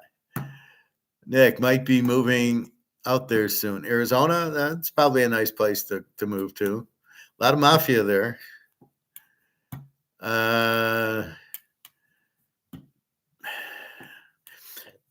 So to answer your question, Bobby, I don't know, but I know a lot of people are losing their ass. So this is why I was let go at Toyota. I was telling people to get rid of their stocks. I said, get out of your 401k, at least put it into money, and then you should buy gold and silver with it. And I'm the bad guy. I'm an idiot. Oh no, Howard, no, it'll go down, but it'll come back up. And I'm thinking, there is no way this stock market is ever going to see 35,000 again. This is bullshit. This is price fixed 35,000 on its way down to about 5,000, and then never seeing 10,000 again as long as we live. It's not going to come back. But you know what's going to come back? Gold's going to go to 10, 20,000. And you know what happens when the money goes out? Because these morons are printing money to pay the debt. And that goes to zero. And then we have a gold-backed currency, because it's the only thing you can have that will remain. You cannot go to another fiat currency. Digital won't help you. That's fiat unless you have something backed by gold. CBDCs will not help you. Nothing will help you as long as it's toilet paper. It's got to be backed by the big stuff, right? It's got to be backed by gold, or it is worthless. That's why I'm telling you with Bitcoin, it is not backed by anything. It has no value.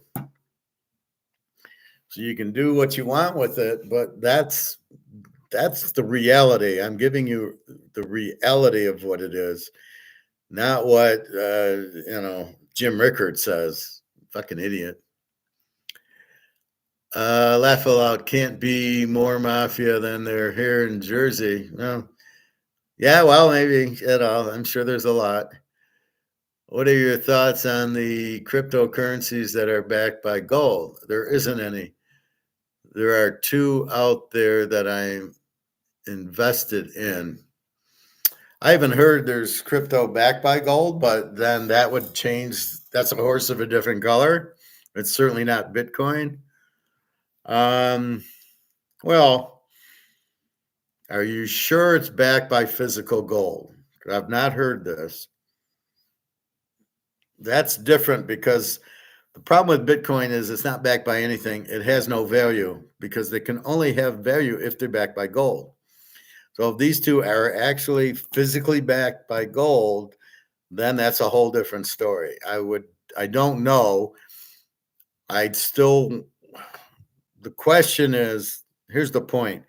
Having physical gold, so when gold goes up $100, you have physical gold and they can't take it from you and they can't say it's worthless. Is the Bitcoin or crypto, do you own the gold? If you do not own the gold, it's the same thing as an ETF. You're fucked. You're better off owning the gold in your hand. That's why we don't buy ETFs. We don't buy gold stocks. We don't want IRAs where you can't physically get the gold. You only want to be in physical gold. So if this is a crypto that you actually own, you buy 10 ounces of gold and it's there, which I doubt, because where is it? So I think you have a problem where it's like the ETFs. You think you have physical gold in the ETFs, but you really don't. Bobby, there are a few cryptos that are pretty good, but not Bitcoin. Search PAX. I just saw it hit 2254. What are you talking about, Bobby? Gold? Let's see.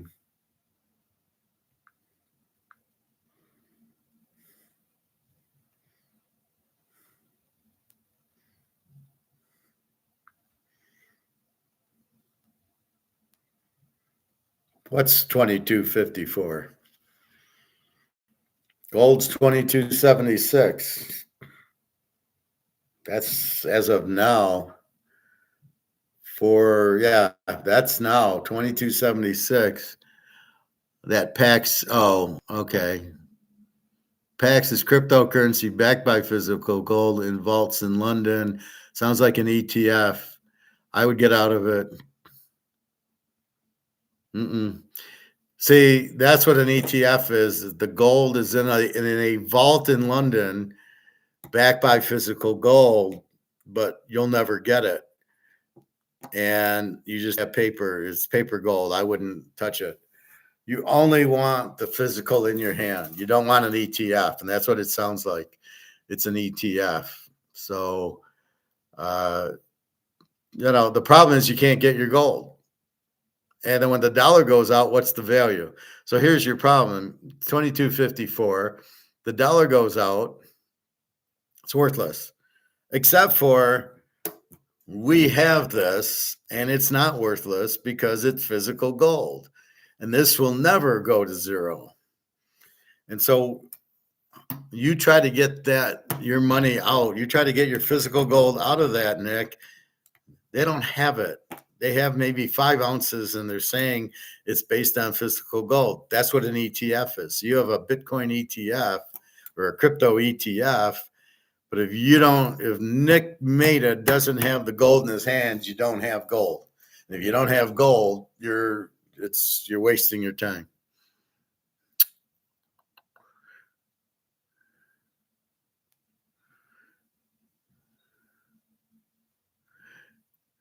Yeah, I got Nick into it a while ago, Bobby, but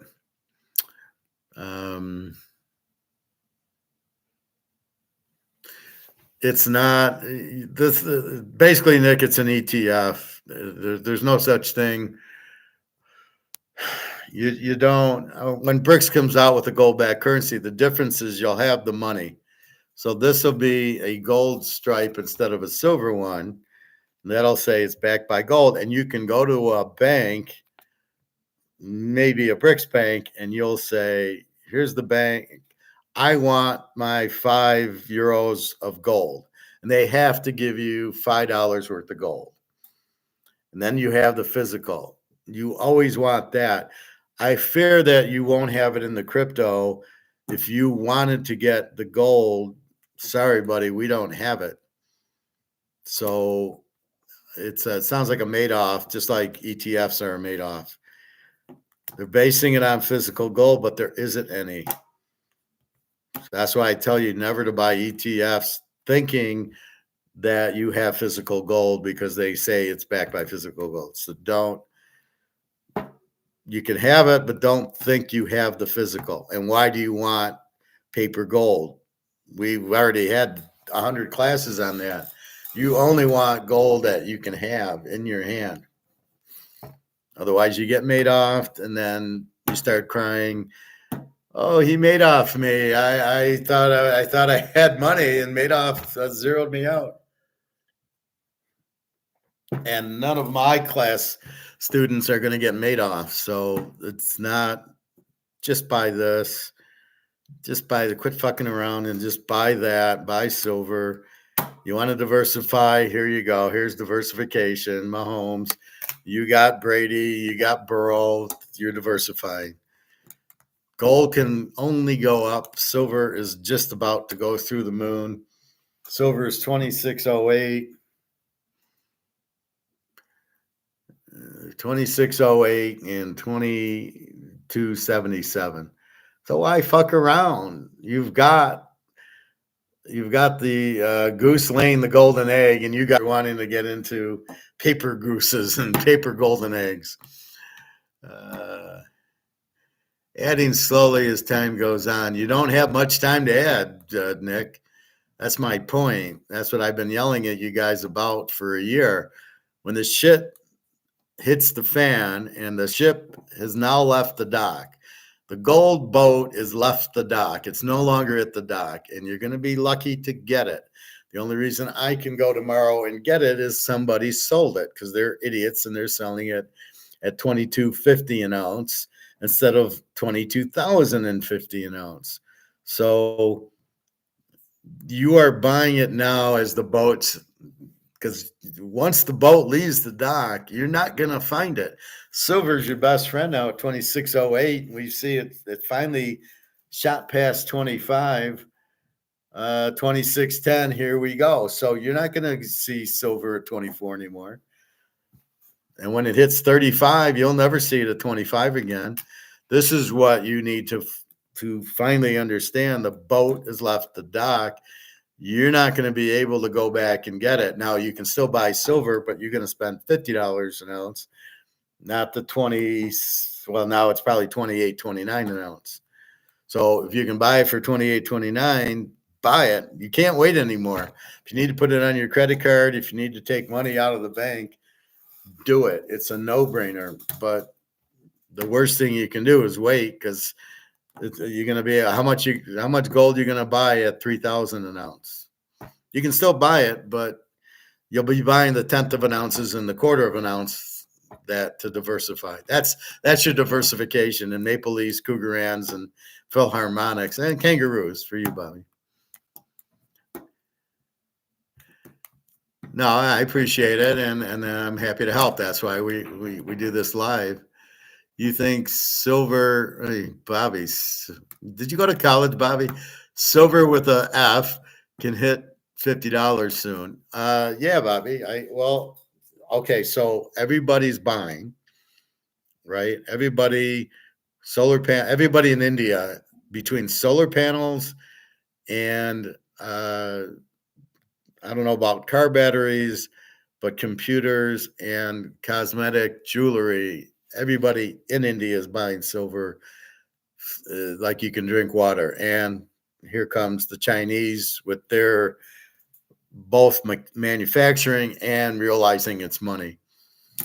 I wouldn't give it So it's taking time. But see, they can't find anywhere to buy it. So they're going to these off sources and they're starting to raise the price instead of letting it be price fixed by JP Morgan, who is totally losing the whole COMEX. Let's keep the price down. And you can see what's happening. 26.12, 22.79. Here we go. This is just the beginning. So this is what I'm telling you.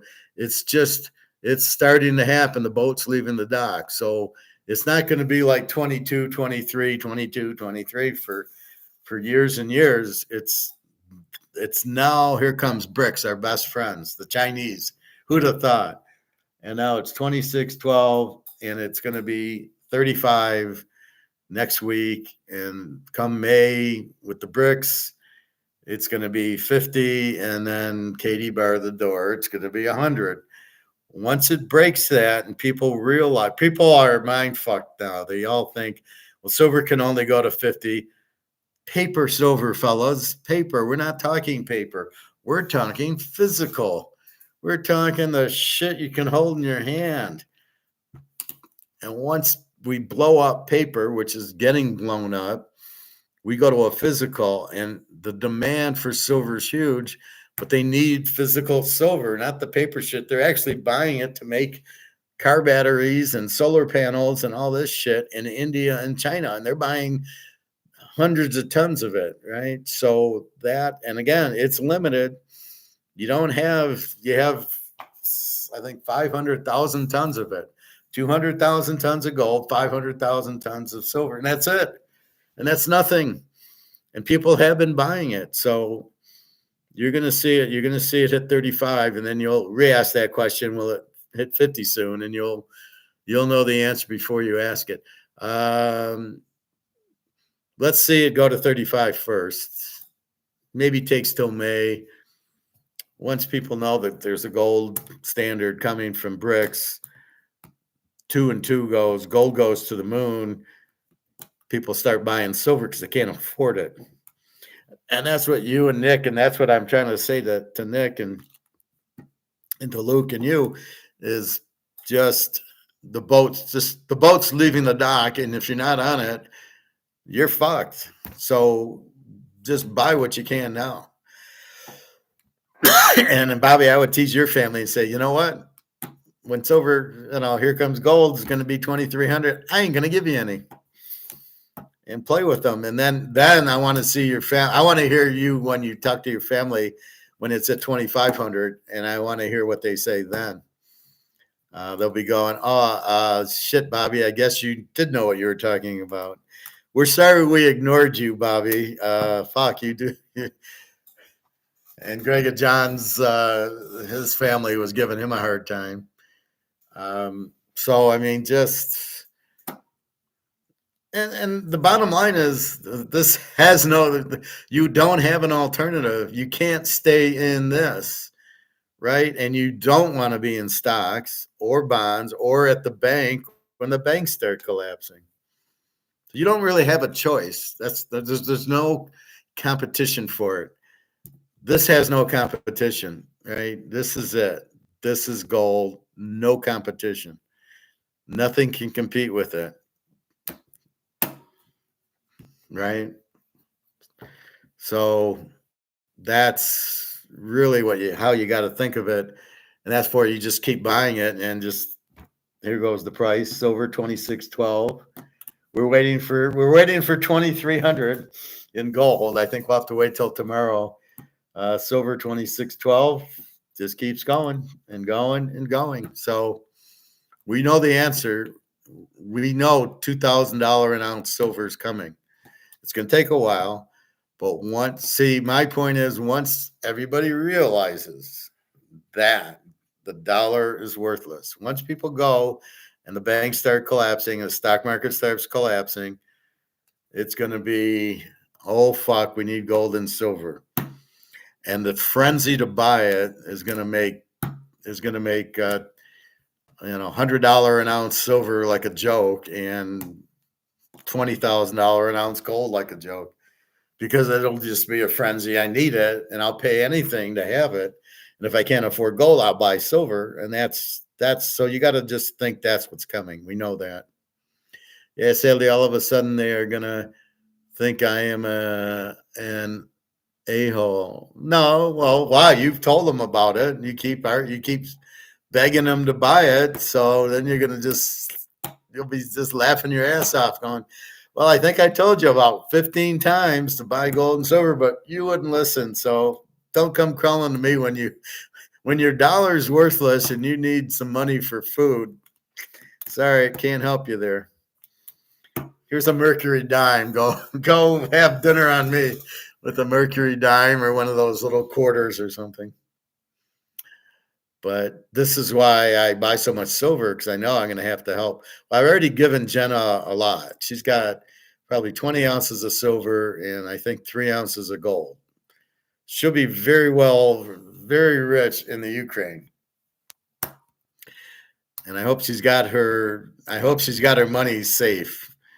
And then Daria will be very well taken care of in Russia. Putin caught those guys that blew up the mall. Daria was scared, of course. She went to buy shoes. I said, "Well, yeah, but you're in St. Pete. They're going to blow up Moscow." But Putin got the guys, they're in some jail. And believe me, nobody's stupid enough to blow up Moscow now. Putin doesn't take shit like that. I like Putin better than I like our guy. Our guy's an idiot. He walks into walls and falls down, and Putin's sitting there, like a rattlesnake. Like, don't you fuck with me? Really? You want to fuck with me? Or he's like a big polar bear or something. Does Jenna keep her gold at...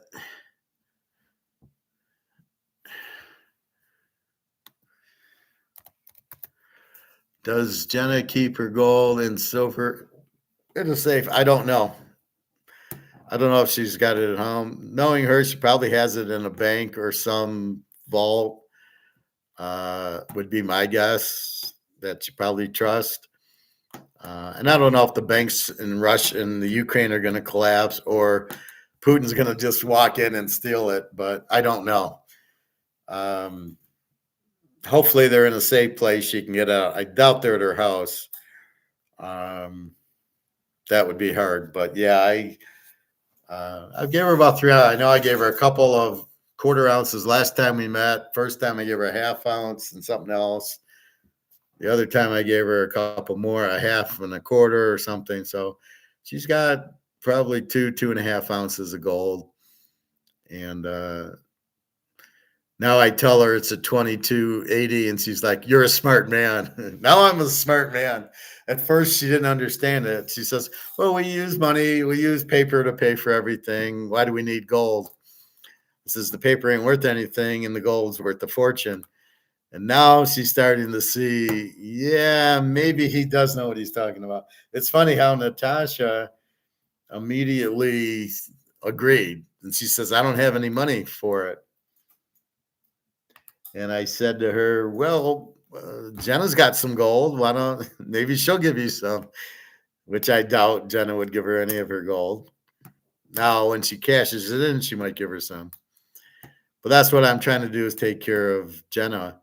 I was going to give some to Irina in Romania. And I said, "Well, okay, I can fly." She says, "Come in November." I said, "Okay." And I'm not working. I said, "I can come for a few days." She says, "Well, I can only see you for a little bit. We can like go into the woods, or you can meet the baby, and we can walk around the park or something. But I can only do it once." And I said, "I'm flying all the way to Romania and you're going to give me 20 minutes? I said, "That's ridiculous." "Well, I'm married." "Yeah, I know you're married. So who cares? I'm not going to have sex with you. I just want to see you like I would see a cousin or an aunt or something. Or I'm your uncle. I don't know."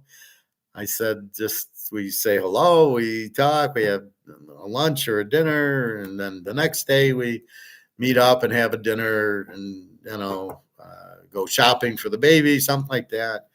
I really don't understand it. Yeah, I get you're married. I'm not trying to do anything. I'm just being friendly.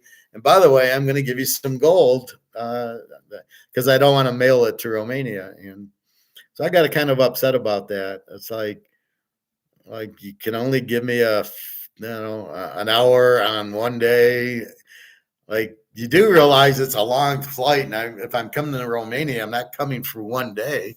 I'm going to come for 4 or 5 days or a week, and not to see you every day, but to see you a couple times, have a meal with take you out. They got really good restaurants. They're really cheap in Romania, but okay, you're married. I'm like, bring your husband. I don't care. I'm not afraid of him. I'm not, it's like, so come on. I'm Irina's friend. Like, I don't get that one, Bobby. I really don't. Like, what is the problem with it? But so she loses because I'm not going to go and give her gold. If that's her attitude, I'm like, well, fuck off then. I tried, but I thought that was out of line. But I'll ask her if she's got it in a safe. And then if it is, I hope it's not a bank. But knowing Jenna, she's got it in a safe at the bank or something. So we will see. But I think the light's starting to go on that, it's 2280. I think he knows what he's doing now. Just hysterical. It's just paper. We use paper for our things. It's like, oh my God. Okay, Daria gets it. She understands it. So when we meet, we will have gold. She did apologize for not talking to me for 4 days. I said, you're killing me because I don't know what to think. And, I'm in America. You're in Russia. I can't lose contact with you for who knows what's happening. And she says, I said, just text me. I'm at work. Have a nice day. Or when you get home, I'm home. Just give me a 30-second text. That's all you got to do. She said, okay, I'll do that. That makes sense. I can do that. Good.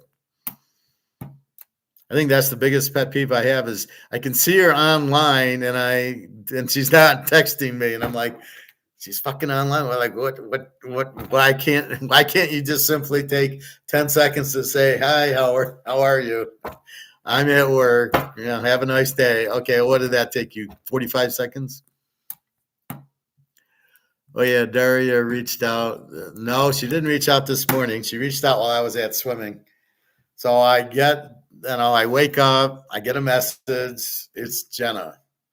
Now I'll tell you how crazy it is. I asked my angels, I says, is this Daria or Jenna? They said Jenna. And it was Jenna. And then I said, did I get my unemployment check? And they says, yes. And I got my unemployment check.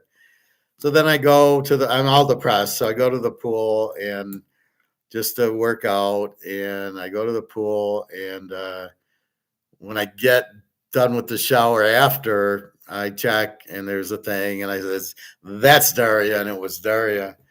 And her daughter had the flu or has the flu. She's got to go to the doctor tomorrow. She was working. And, so she was taking care. And I got to realize she's got a daughter and she's busy and she's working and I'm not. So for me, I can take 5 seconds to do it, to do a WhatsApp. I mean, it's not a problem. And I'm doing it in English. So it's not a problem at all. One thing cool that I did find is Netflix. I can watch Money Heist in Russian language with English subtitles. So when I'm with her in Belgrade in Belgrade, we can watch Netflix and I'll just leave it in Russian and then I'll just read the subtitles so we can watch together. It's damn hard to learn Russian. I'll tell you, I'm trying to get the Russian word for gold and I couldn't follow. They talk too fast on Netflix. They kept saying gold and I'm like, what's the fucking word for it? It was cute. But so there's a lot of you can watch in Russian with the subtitles. So I'll just do a lot of reading. But it should be on for the beginning of June. They got nice hotels and it's all cheap. It's like Bucharest. It's like Romania, real nice hotel for 8 nights. And it's like $800. and it's a nice room, and you get breakfast included, and sometimes there's a pool, and it's near the shopping or the beach. It's nice. For you though, I would recommend still Amsterdam, or Barcelona was nice, but I wouldn't go to. I don't think I'd go here. I don't know how big it is. I think you'd have more fun in Amsterdam. Barcelona is nice because you got the beaches and the Picasso Museum, which you'd enjoy, and nice Chinese restaurant on the beach that I kept eating at. But it's kind of cool, Barcelona. Germany, I didn't want to. She's in Germany now. Jana, I says I don't want to be reminded of the Nazis. I've been there, done that, and if I go to Berlin, I'm gonna think, the Fuhrer, and I don't want to be reminded of that, and so I said I'm not going there. I don't really want to go to Germany. Austria's okay. Switzerland, of course. Spain, Portugal. If I go to Portugal, I want to look for the professor's gold. He put 90 tons in the house, so I want to look for that. But that's it. Amsterdam has good steakhouses and good steak, and hot women from everywhere in Europe. And it's 50 euros. So what are the girls going to charge when the euro goes out? This will be, here's me talking to the girl. You should charge silver. You should charge 2 ounces of silver instead of 50 euro. That's me talking to the red light girls. And really, as the euro's devalued, they're really only charging like $20, even though it's still 50 because the euro isn't worth anything. So they need to raise their price to 100 to offset the inflation, but they're probably not. So if I go there, I'll be teaching a class to the girls.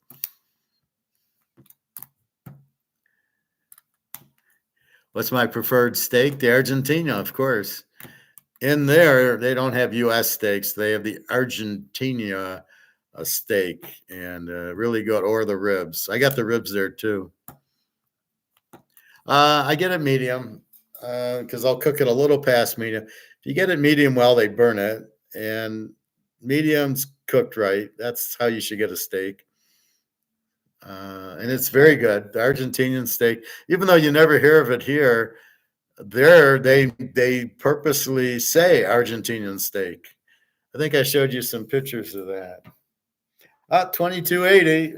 We're going 2280. Here we go. All right, let's go to my pictures.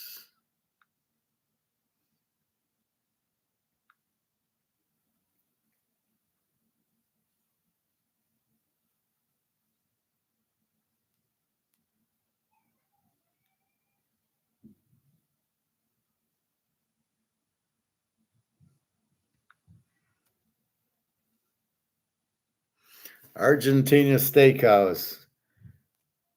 El Argentino. There's the menu.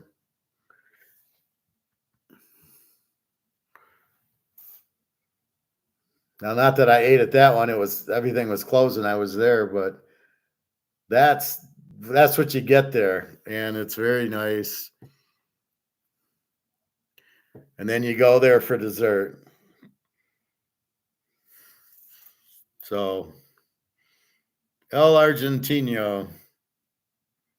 And I like this. There's always a lot of bikes there and the canals and everything. So it's really, and you're just walking around. It's really quaint. There's a diamond exchange. There's Heineken.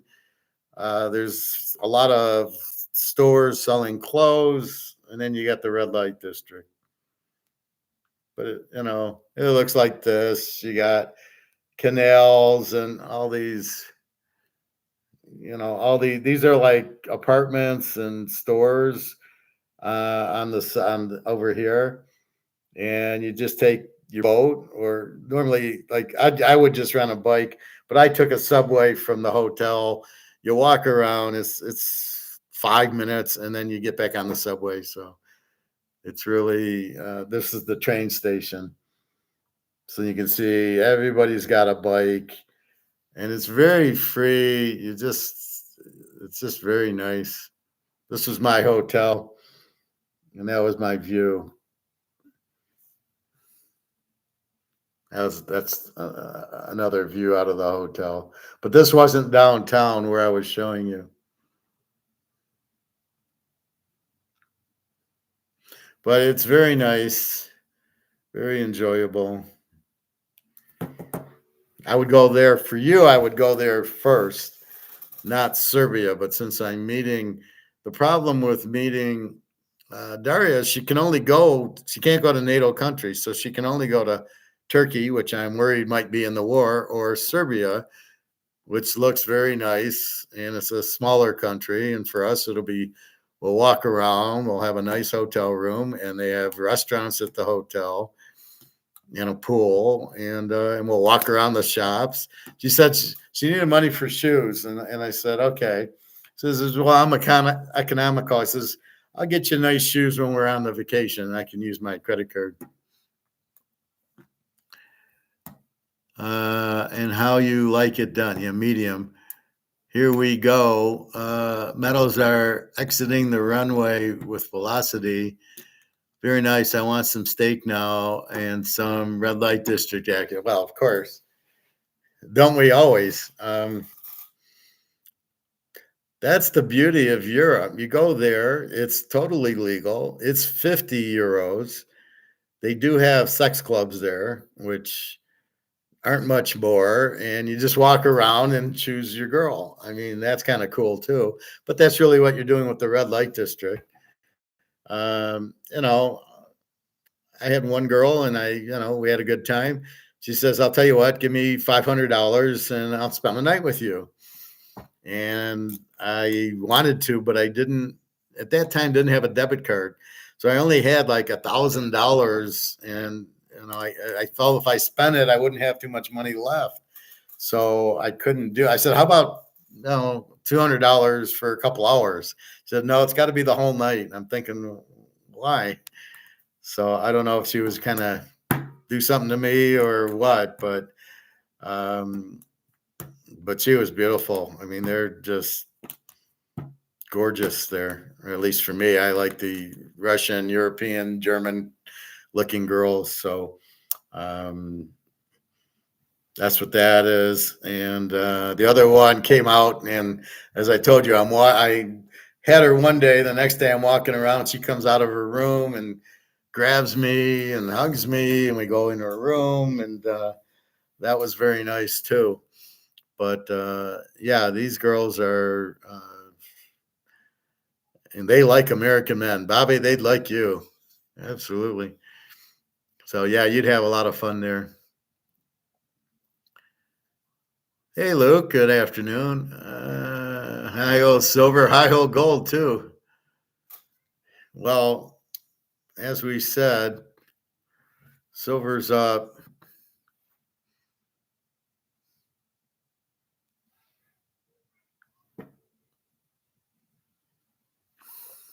Silver's 26.13 up $1.04. So it blew past 25 and now it's 26 on its way to 35.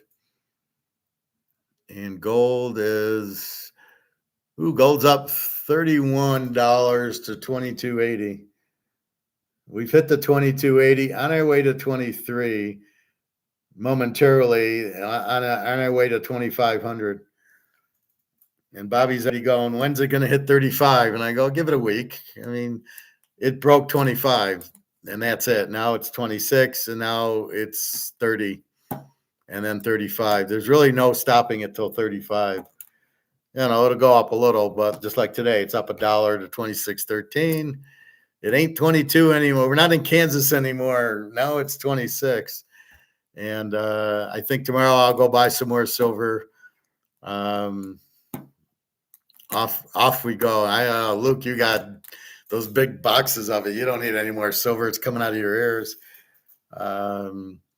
What's up, Luke? You see silver finally broke 26. Party has begun. That'll blow by that real quick. See, that's the psychological bear. Once it breaks 50, we go to 100 to 250.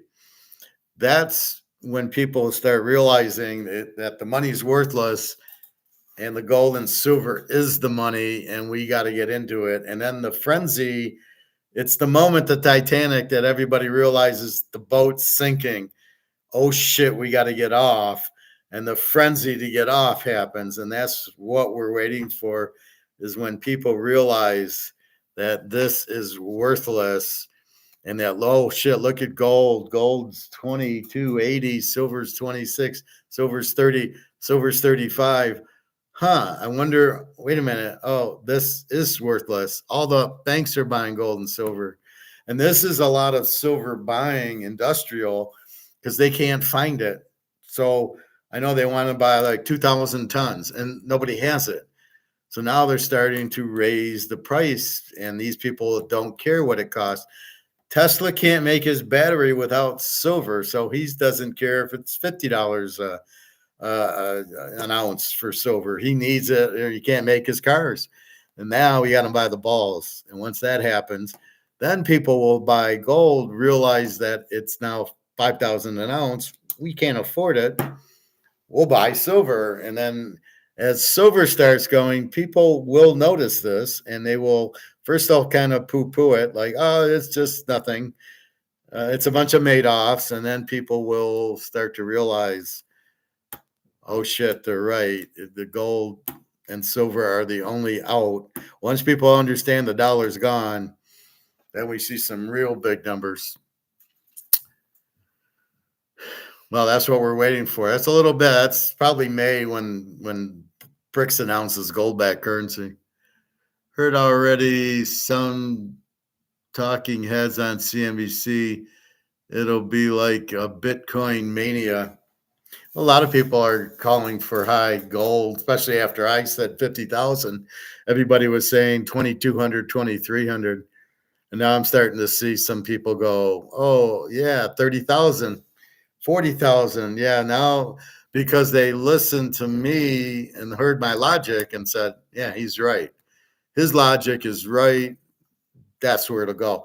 Because if you understand the paper money is what's been holding it down, and it's priced in paper, and we're going to physical, once you realize that, and it's not going to be held down, and it's not going to be paper derivative anymore, and now it becomes, here come the central banks buying it and us buying it, which probably won't matter, but the central banks in China and India buying gold and silver hand over fist, then here goes the price. So I don't know who's driving the price, like how the price goes up, because I don't think it's me buying ounces at the coin stores making the price go up.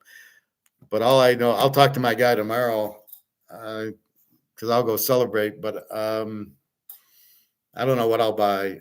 He hasn't had the Buffalo silver anymore. That's all sold out. He has this really strange silver that I really don't. And he does have the silver bullets. Are you guys into the silver bullets, Bobby or Luke or Nick, anybody? So I told Bobby this earlier.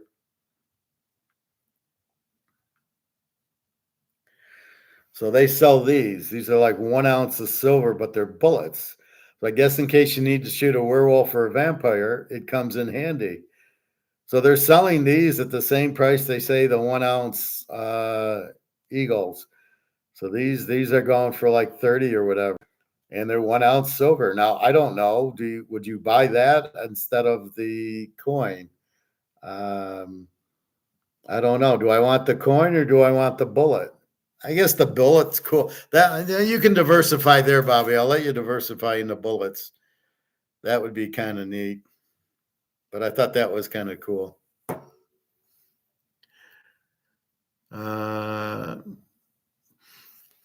So yeah, the question is, does Warren Buffett and Gates and those guys start jumping into gold? If they do, then all the gold's gone, and then it's going to be 30, 40,000 an ounce.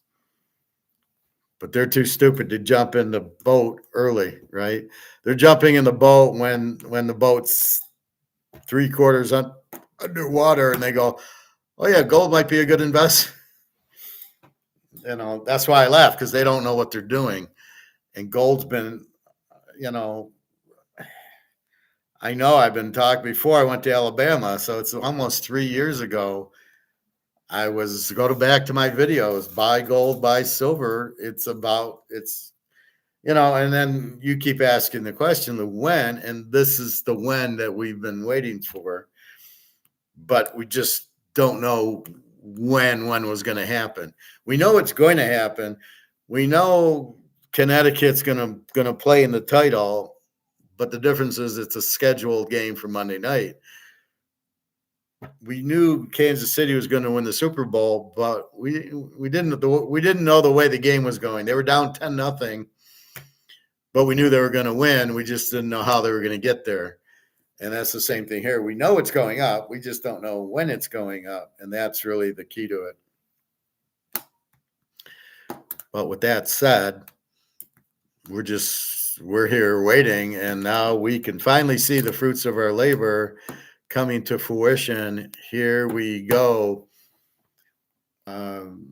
Silver at 26. I don't think you'll see 25 again. I think it'll just keep going, although there is a little bit more derivative on silver.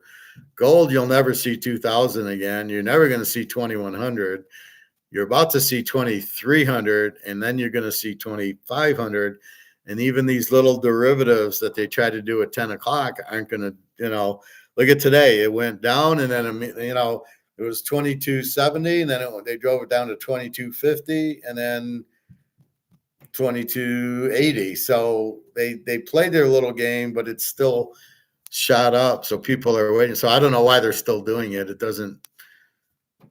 Nobody cares that you're doing your derivatives, except for it must be costing you a lot of money because you're shorting the market, and then it's not going down. The gold's going up.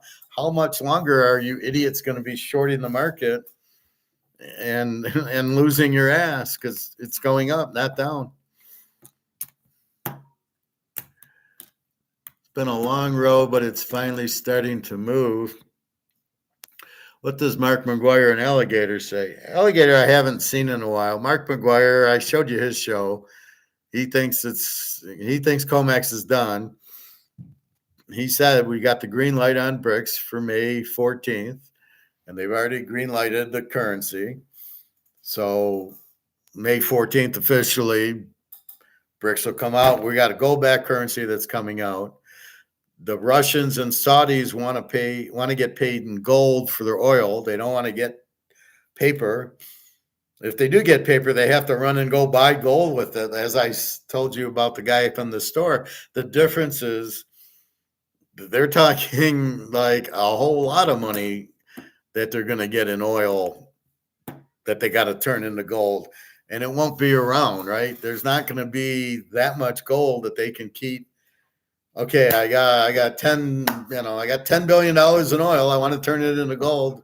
Sorry, we've run out. Or it's going to cost you $20,000 for your gold. So they're smart enough to realize, no, we want to get paid for our oil with gold, not US dollars. That's worthless. And so they're all starting to wake up to what we've been awake for 20 years. I've been awake since 1990 on it. I'll tell you, when I got my master's, man, I woke up. It was unbelievable what I was. Oh, so this is what the government does, and this is what money is, and this is what Adam Smith says. And you'd be walking around, and people would think I was out of my mind. I'm talking about all this in the 90s. Nobody got it. Now they're getting it. And this is why I buy so much extra silver, because I know I'm going to have to give it out. The girl at the club, I gave her 10 ounces. I didn't care. But when it protects her, then, that's what I did. And the same thing with Jenna and then with Daria. And they got families, so I'm going to need extra for them. But that's what you do. You know that's going to happen. So you got to buy enough for everybody. It's not just for me, but I know gold at the price it's going to go. I probably only need 5 or 6 ounces. I got a lot more than that, but I'll probably won't cash more than 5 ounces. When it hits 50 grand, how much, what do I need? And if I want to go buy a house, I'm just going to give the guy 2 ounces and he'll take it because he'll be so happy to have money because there's not enough gold to go around. And if you're not smart enough to buy it now, when it hits 40 grand, how many ounces you going to buy at 40 grand? Jesus, that's the key. And then you have a house, you can't make payments because your money's worthless. And here we come going, I know, Luke, you want, hey, here's an ounce of gold that I paid $2,000 for, and I'll take your $500,000 house with 2 ounces of gold. And the guy will be so happy, he'll be doing cartwheels going, yeah, we got gold. And you'll be going, yeah, it's pretty good. It's pretty good for both sides.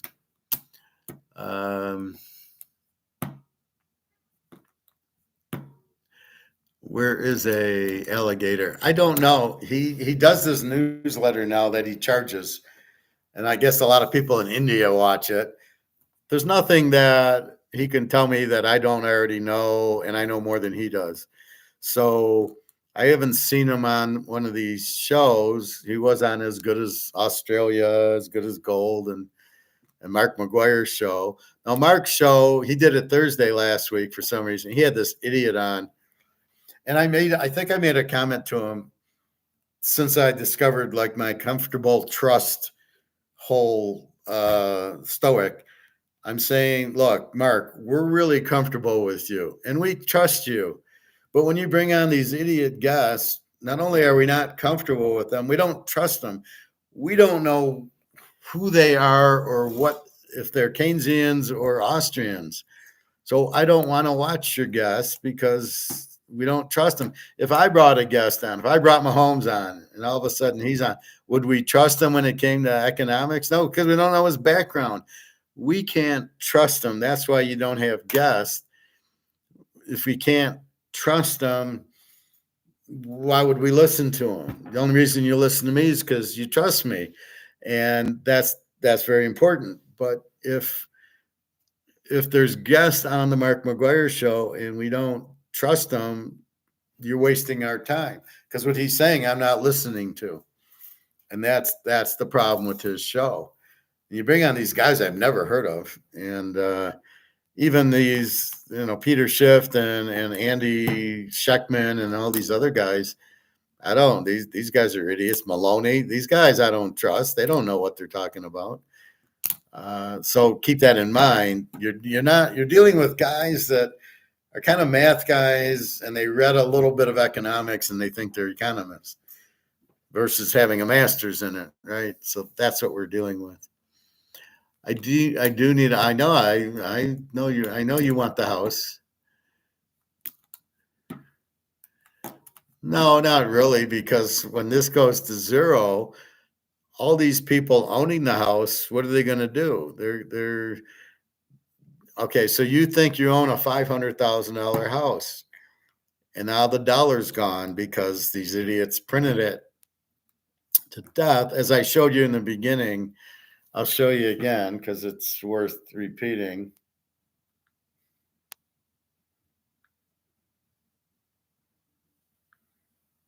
Here's how I would flip $1,000 in 2024 if I were broke.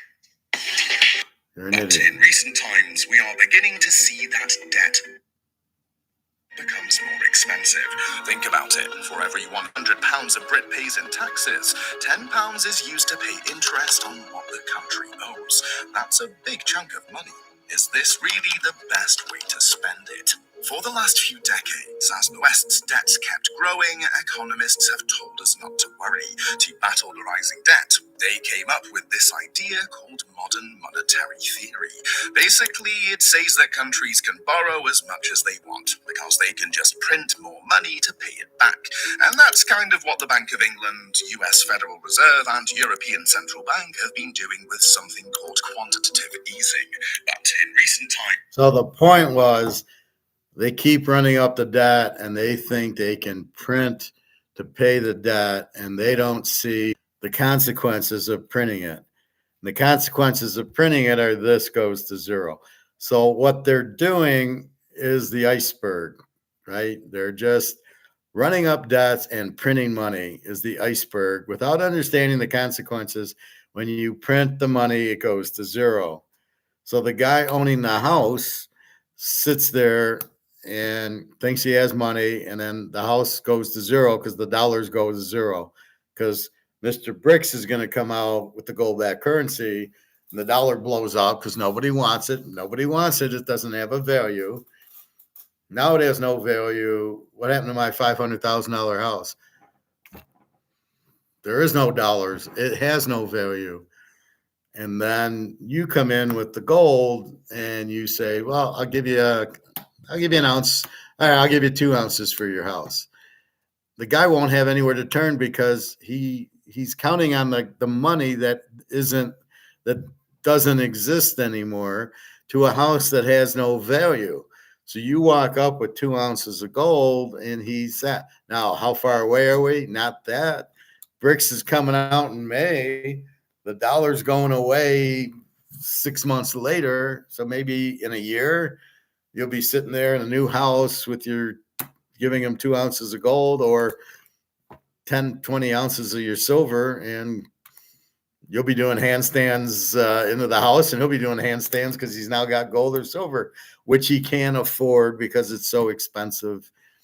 He can't afford it, right? Because he had money in his house that he doesn't have. That's really what's going to happen. So that's why I say it's not as far away as you think. We're not going to creep up, it's gold's going to explode. It'll hit 5 and then it'll hit 10. But then the dollar goes out, and then all of a sudden with the dollar out, your house doesn't have a value because it's valued in dollars. So the only thing worth anything is gold and silver. And once he realizes that and he goes, shit, gold's 30,000 an ounce. I can't afford it. Plus I don't have any money that I thought I had in my bank, which went out, and my house, which is now worthless. So if I don't have money in my house, then how do I buy the gold that I need? Well, you sell your house.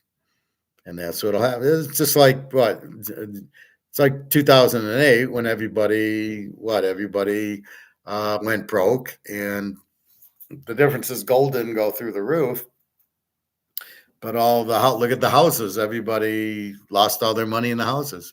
And our Attack on Wall Street guy lost his 60,000 because he was in a real estate trust. So he thinks he's got 60 grand and he doesn't. So that's what's going to happen. The owner of the house will realize it's worthless.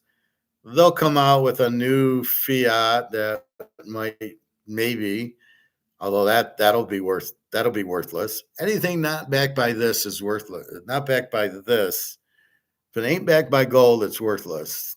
Never forget that, or silver. If it's not backed by something real, it's worthless. This is worthless. Bitcoin's worthless because it's not backed by anything. It doesn't have a value. What people want to bid, if they want to bid it up to 60,000, that's their choice. But it really is not worth anything, the Bitcoin. This is because this is real. This is worth a lot more than a Bitcoin. A, because it's Mahomes. B, because it's 50 count.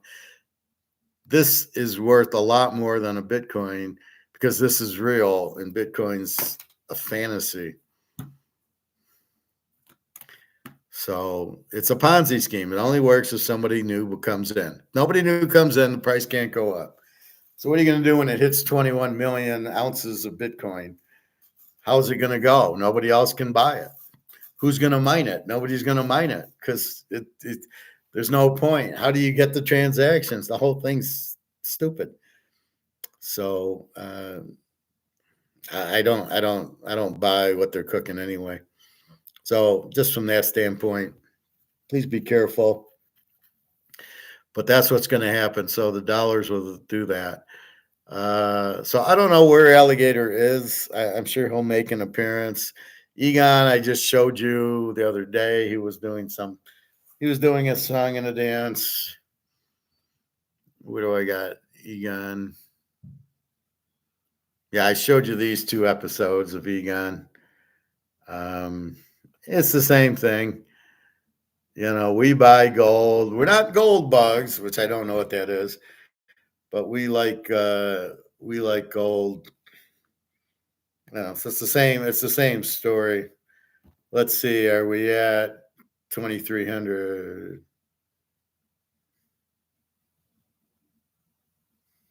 2613 and 2280.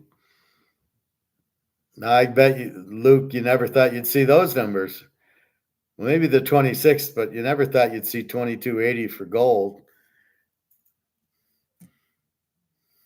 But it's there, and it's on its way, and we're going to go much, much higher. And that's the thing. People are selling their gold because they think it's high. And it's not high. It's nowhere near high.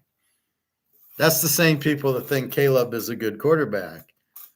He's not the number one draft pick. He's not even a first round draft pick, but people will buy it. You go watch that Washington game on ESPN. You can watch Washington and USC in the Coliseum, and you watch the game, and you tell me who the better quarterback is, him or Penix. It's Penix. And I'll tell you, though, but I love their running back. Number 7 got like 4 touchdowns in the game. But Penix was, beautiful passes. And then go watch the Oregon game against Washington, Bo Nix against Penix. And you'll go, Caleb who? Who's Caleb? That never heard of him. Cam Rising's better than all of them. Unfortunately, he couldn't play, but he'll be there. He'll be the first pick next year.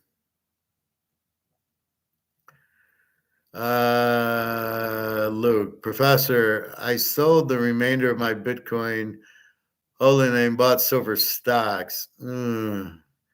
Careful with stocks. The only thing high are the people actually selling their metals this soon.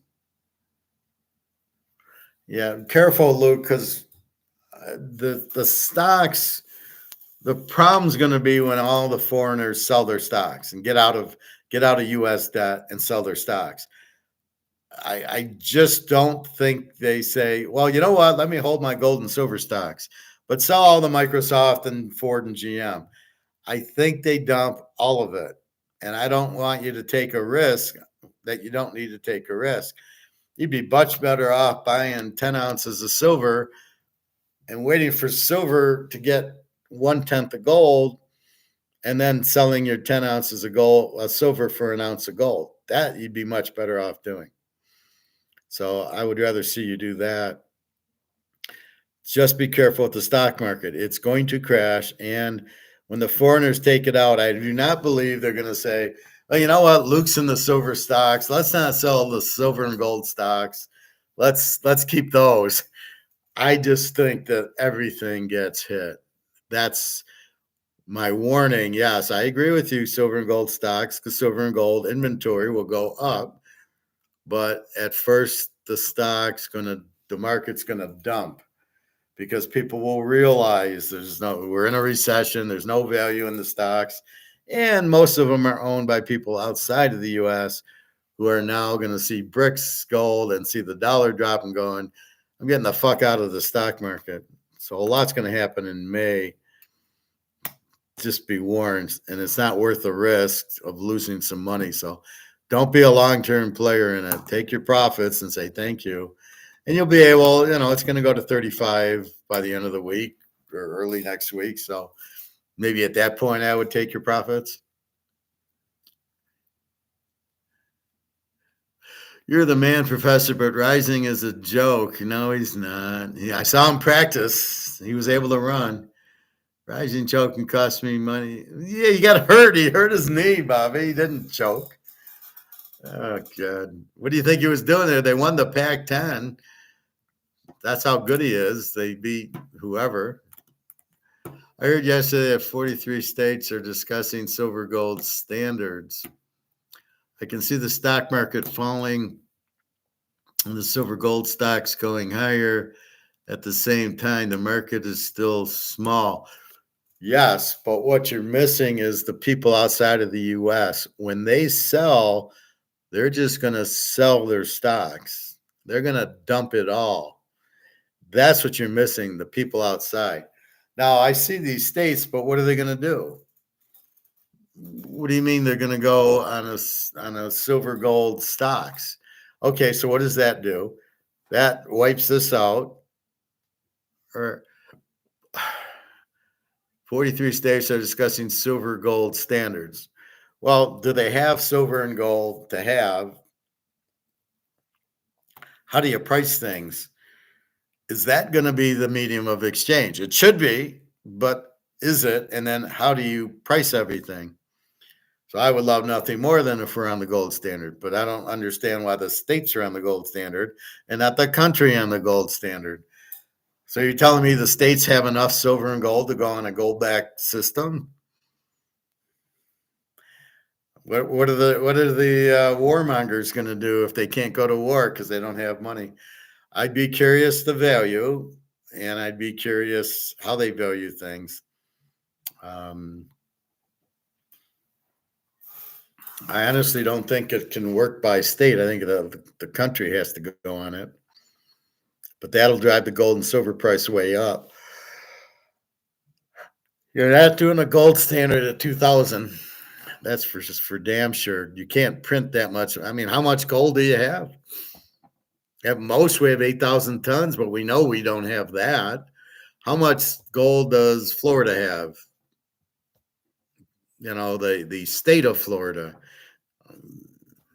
I don't know, a couple thousand tons or a couple hundred tons. You can't go on a gold standard with that. You'll have to price your gold very, very expensive.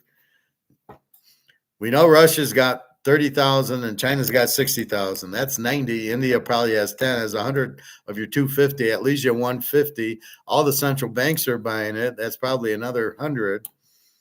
So these states in America, how much gold can they have? If they do this, it's got to be 10,000 an ounce easy, because you've got to have the gold backing the dollar. So if you take your $100 bill in and get gold for it, they got to have the gold at the bank. I don't know how they do that without with the Fed going, no, we're not interested.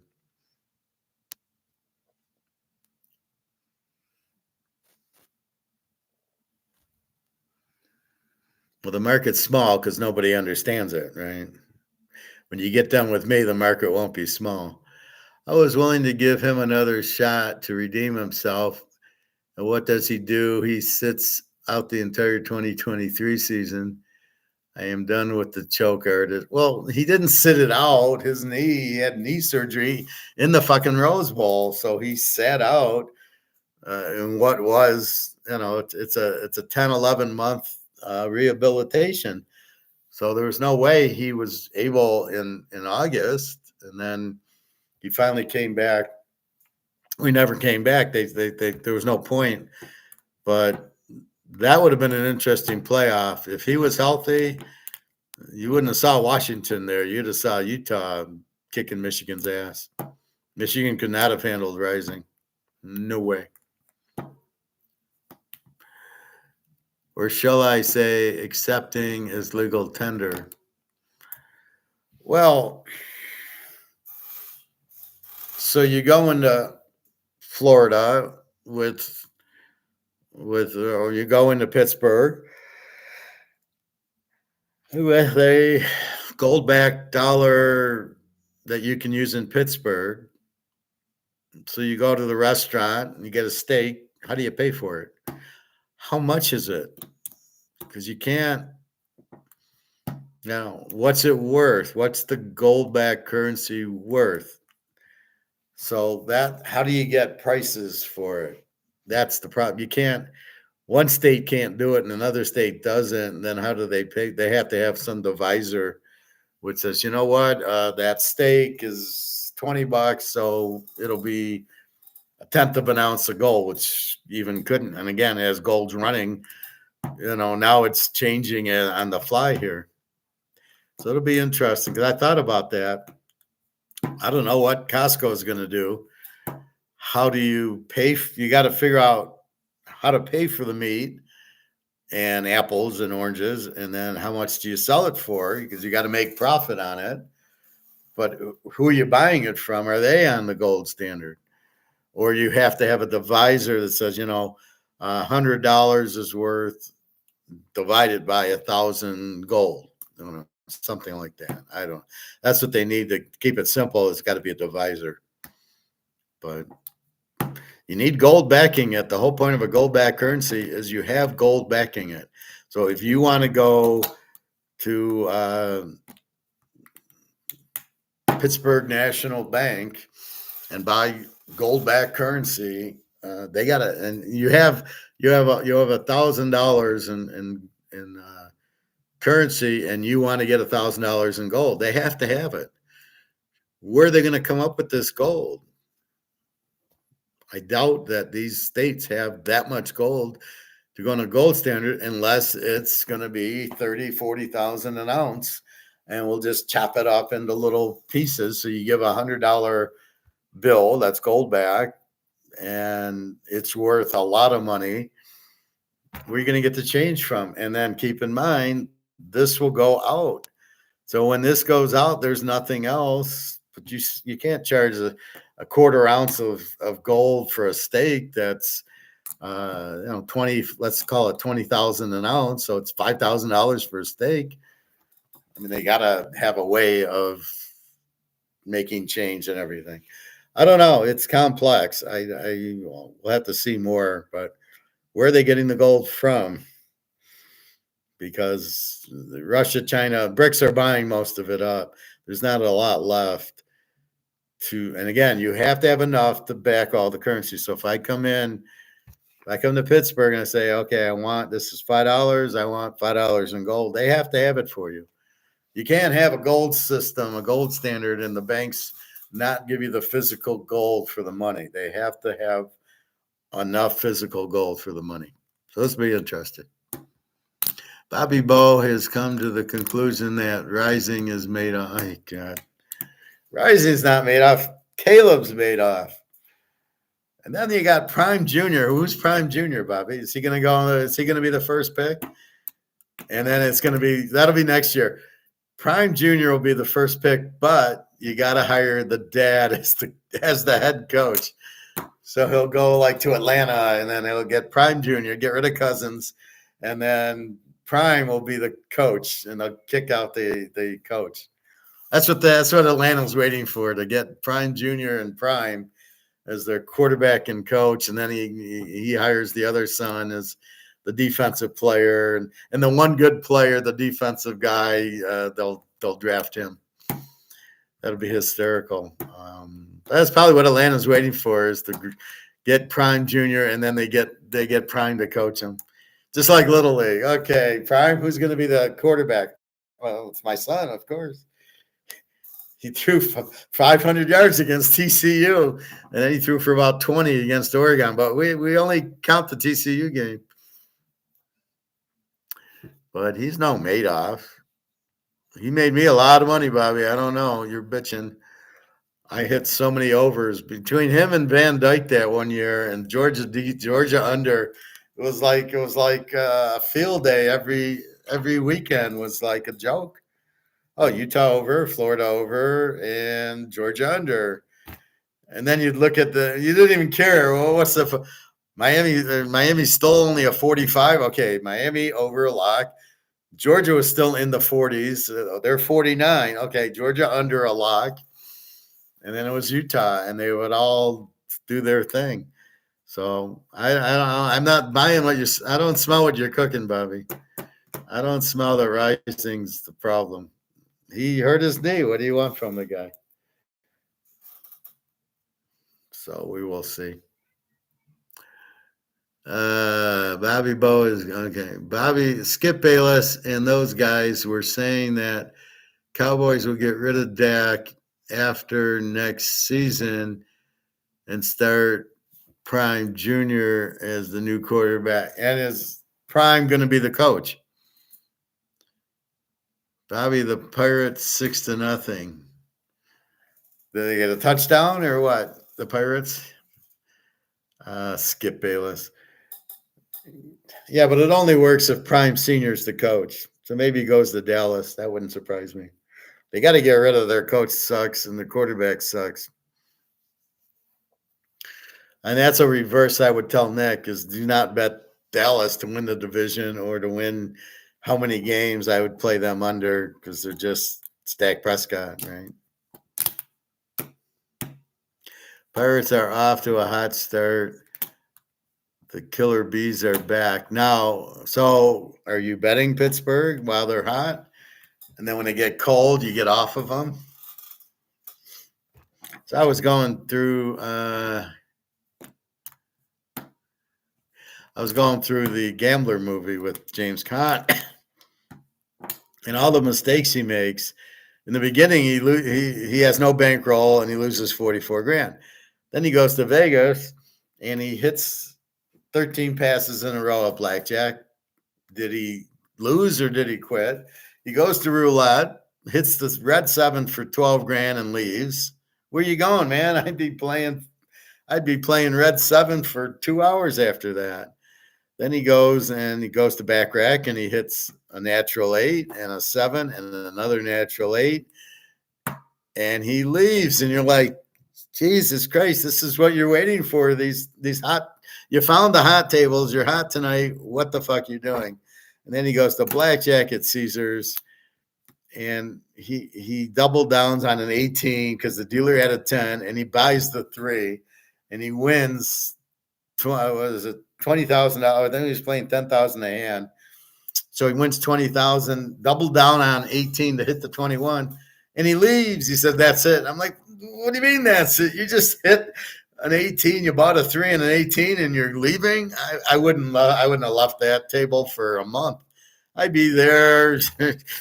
No, I hit an 18. I'm not going anywhere. This is my table. Oh my God. So that's a great point. I won't be surprised if they release Ask and fire McCarthy and grab Dion and his son.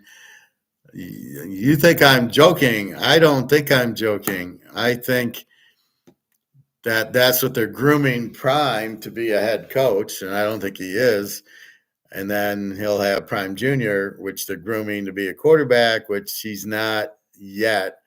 He won't be at Colorado, but they need So would you rather have Rising or Prime Jr.? I know you'd probably have Prime Jr., Bobby, but the rest of us would rather have Rising. You gonna grounded any games this season, Luke? Good God, you gonna grounded? What language is that, Bobby? Is that Russian or what? Bonds, Benia, and J Bell, the Bumblebees. Weren't they in wrestling too? Brazil and Benia, the Bumblebees, and Jim Leland is our coach. Yeah, well, B for sure. You should come and sit with me and my 6-year-old son. Well, I thought we're getting steaks at the Capitol Grill when gold hits. What was it, 2,500? So that'll be next week. We're gonna get steaks at the Capitol Grill. What do we get when it hits 20,000, Luke? Do we get 2 steaks or something?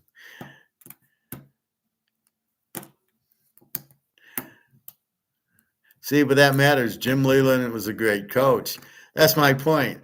The Tigers lost 2 World Series because they had the worst manager in the history of life, that one catcher guy, the dopey guy, who kept pulling the aces out in the 8th inning, and then they'd blow the lead to Boston. They should have swept them on 3 shutouts, and the idiot manager pulls Verlander, Scherzer, and Price. And they all got shutouts in the 8th inning, and they lost the game because he pulled them all. And like, what an idiot! That's exactly my point on psychology. They know they can't hit Verlander and Scherzer and Price. I wouldn't have taken them out. I don't care how many. If they had to go 500 pitches, that you're not coming out of the game. They can't hit you. That's the whole point.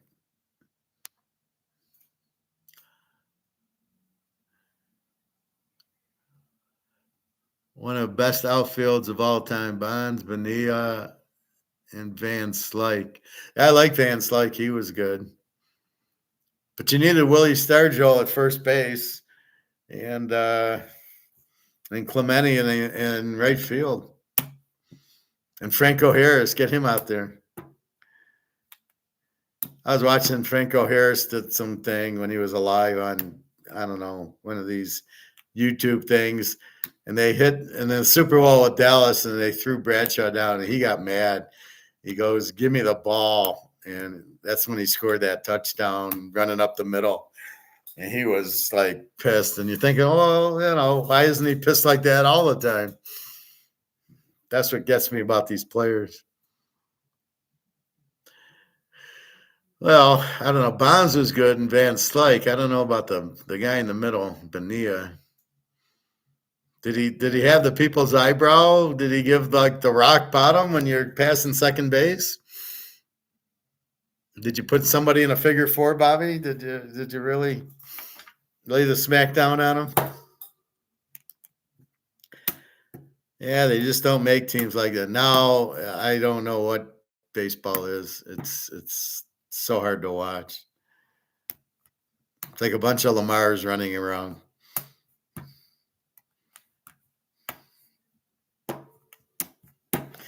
Let's see, what are we up to here? 26-13 and 22-80. We can't seem to move from the 22-80. So tomorrow we should see 2300 finally. So it's sitting at 2280. The 2613 might test 25 again, and then we go up to then we go to 27. But tell me about, you'll have to research this gold-backed currencies, how they're going to price everything, and where they're getting the gold from. We know it's not at Fort Knox, and we know it's not under the World Trade Center anymore. So where are they getting this gold that they need for the gold standard? You can't do it without gold. So it ain't from Fort Knox. So very curious.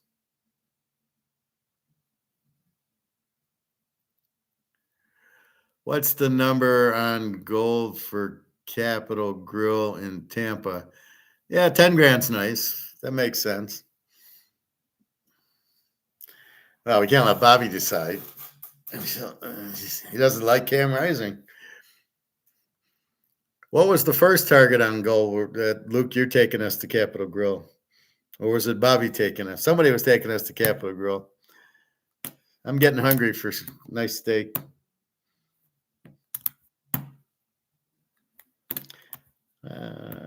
It's just nice seeing this number. Now we know it's paper, so we know physical is much, much higher. That's the beauty of it. This is paper gold being held down by derivatives. Wait until, where do they get a load of me when it goes to physical gold? When it goes to this.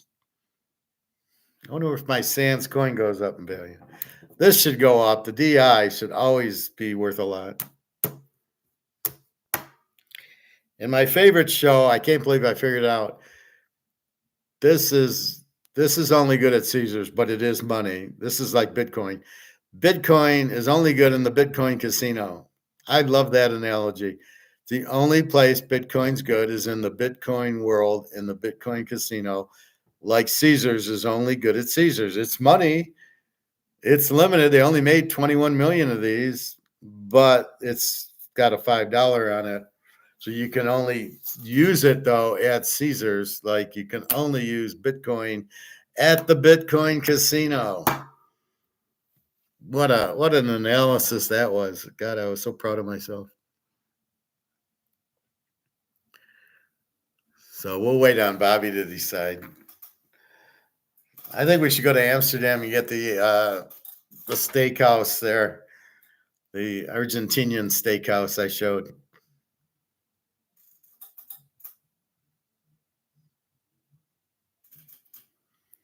Anyway, so 3 hours, dinner time. I got hamburgers, but I'm too lazy to cook this late. Maybe I'll cook tonight, but I won't eat it till tomorrow. But I have nothing to eat now. I think of eggs.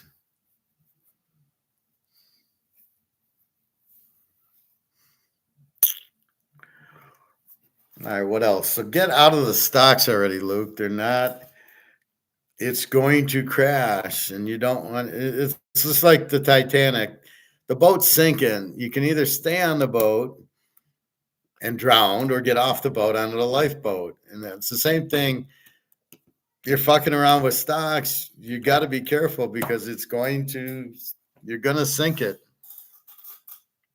You're going to be on too long in the stock market. So I know you're probably paying a little and you're just waiting for the gold, but you can see, here we go.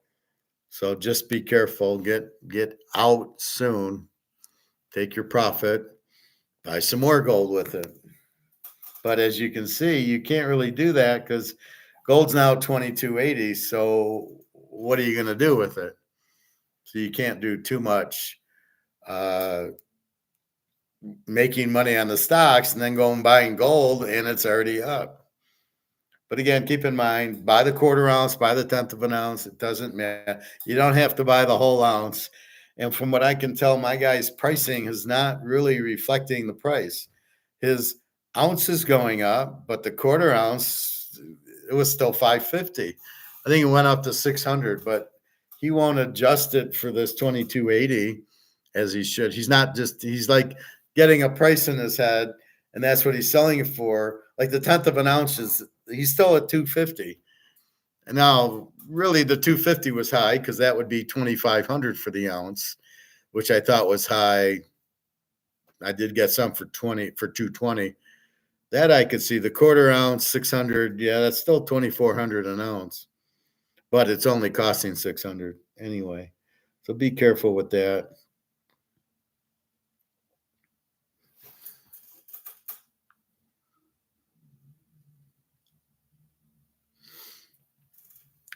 Anyway, I think that's it.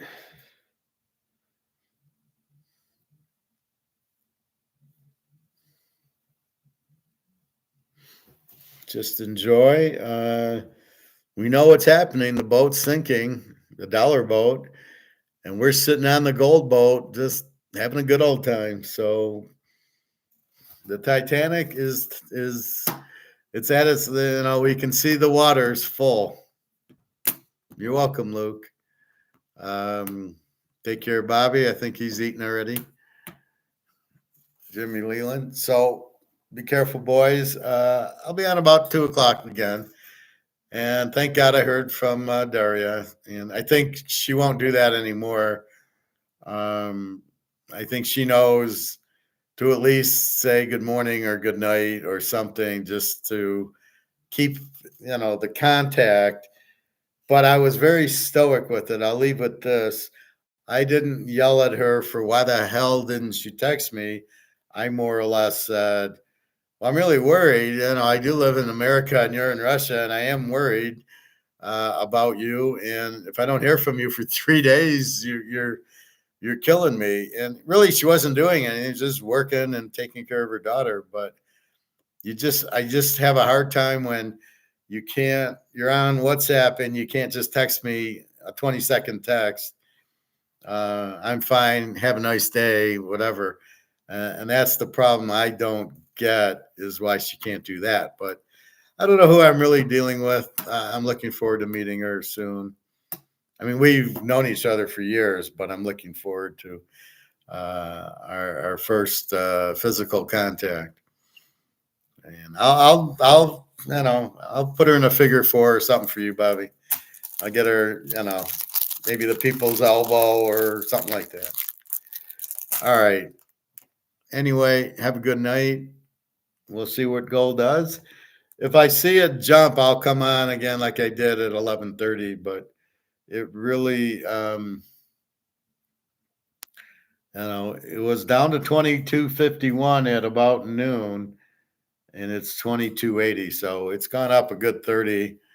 And the silver at 2630. Let's see how silver did today, and then we'll go. Silver just moved. Silver started at 25.26, had this little 10 o'clock drop to 25.50, and then 25.80, and then boom, boom, boom. It finally broke 26. So it's It just kept going. There was no big, like, this is the London drop at 10 o'clock. We know we're going to get that, but it serves no purpose now. It went from 22.75 to 22.50 and then back to 22.80. And now tomorrow 23. And then we get to watch it go to 25 and then 30.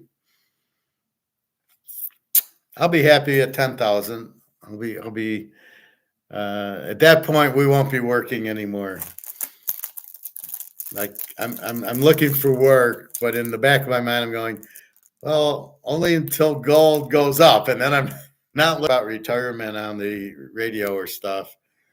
And you got to buy these stocks with these dividends. So let me go through one thing about this bullshit dividend. What do we hear? Well, you can't buy gold that doesn't have a dividend, as if gold doesn't change in price. So let's look at gold the last 6 months. It's up 23, $425. The last 6 months, 23%. The last 30 days, 6%.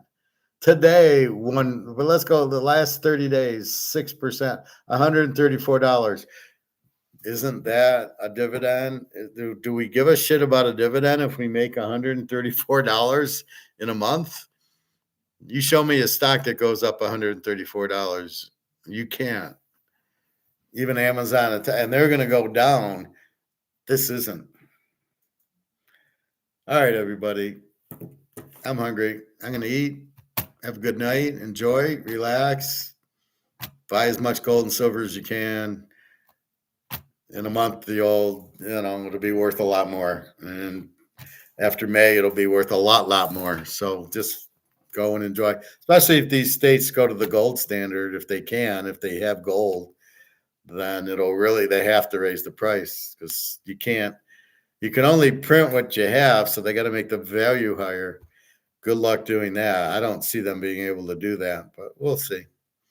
All right, everybody. www.teaserking.com. Have a good night. Enjoy. Bobby, Luke, take care, everybody. All right.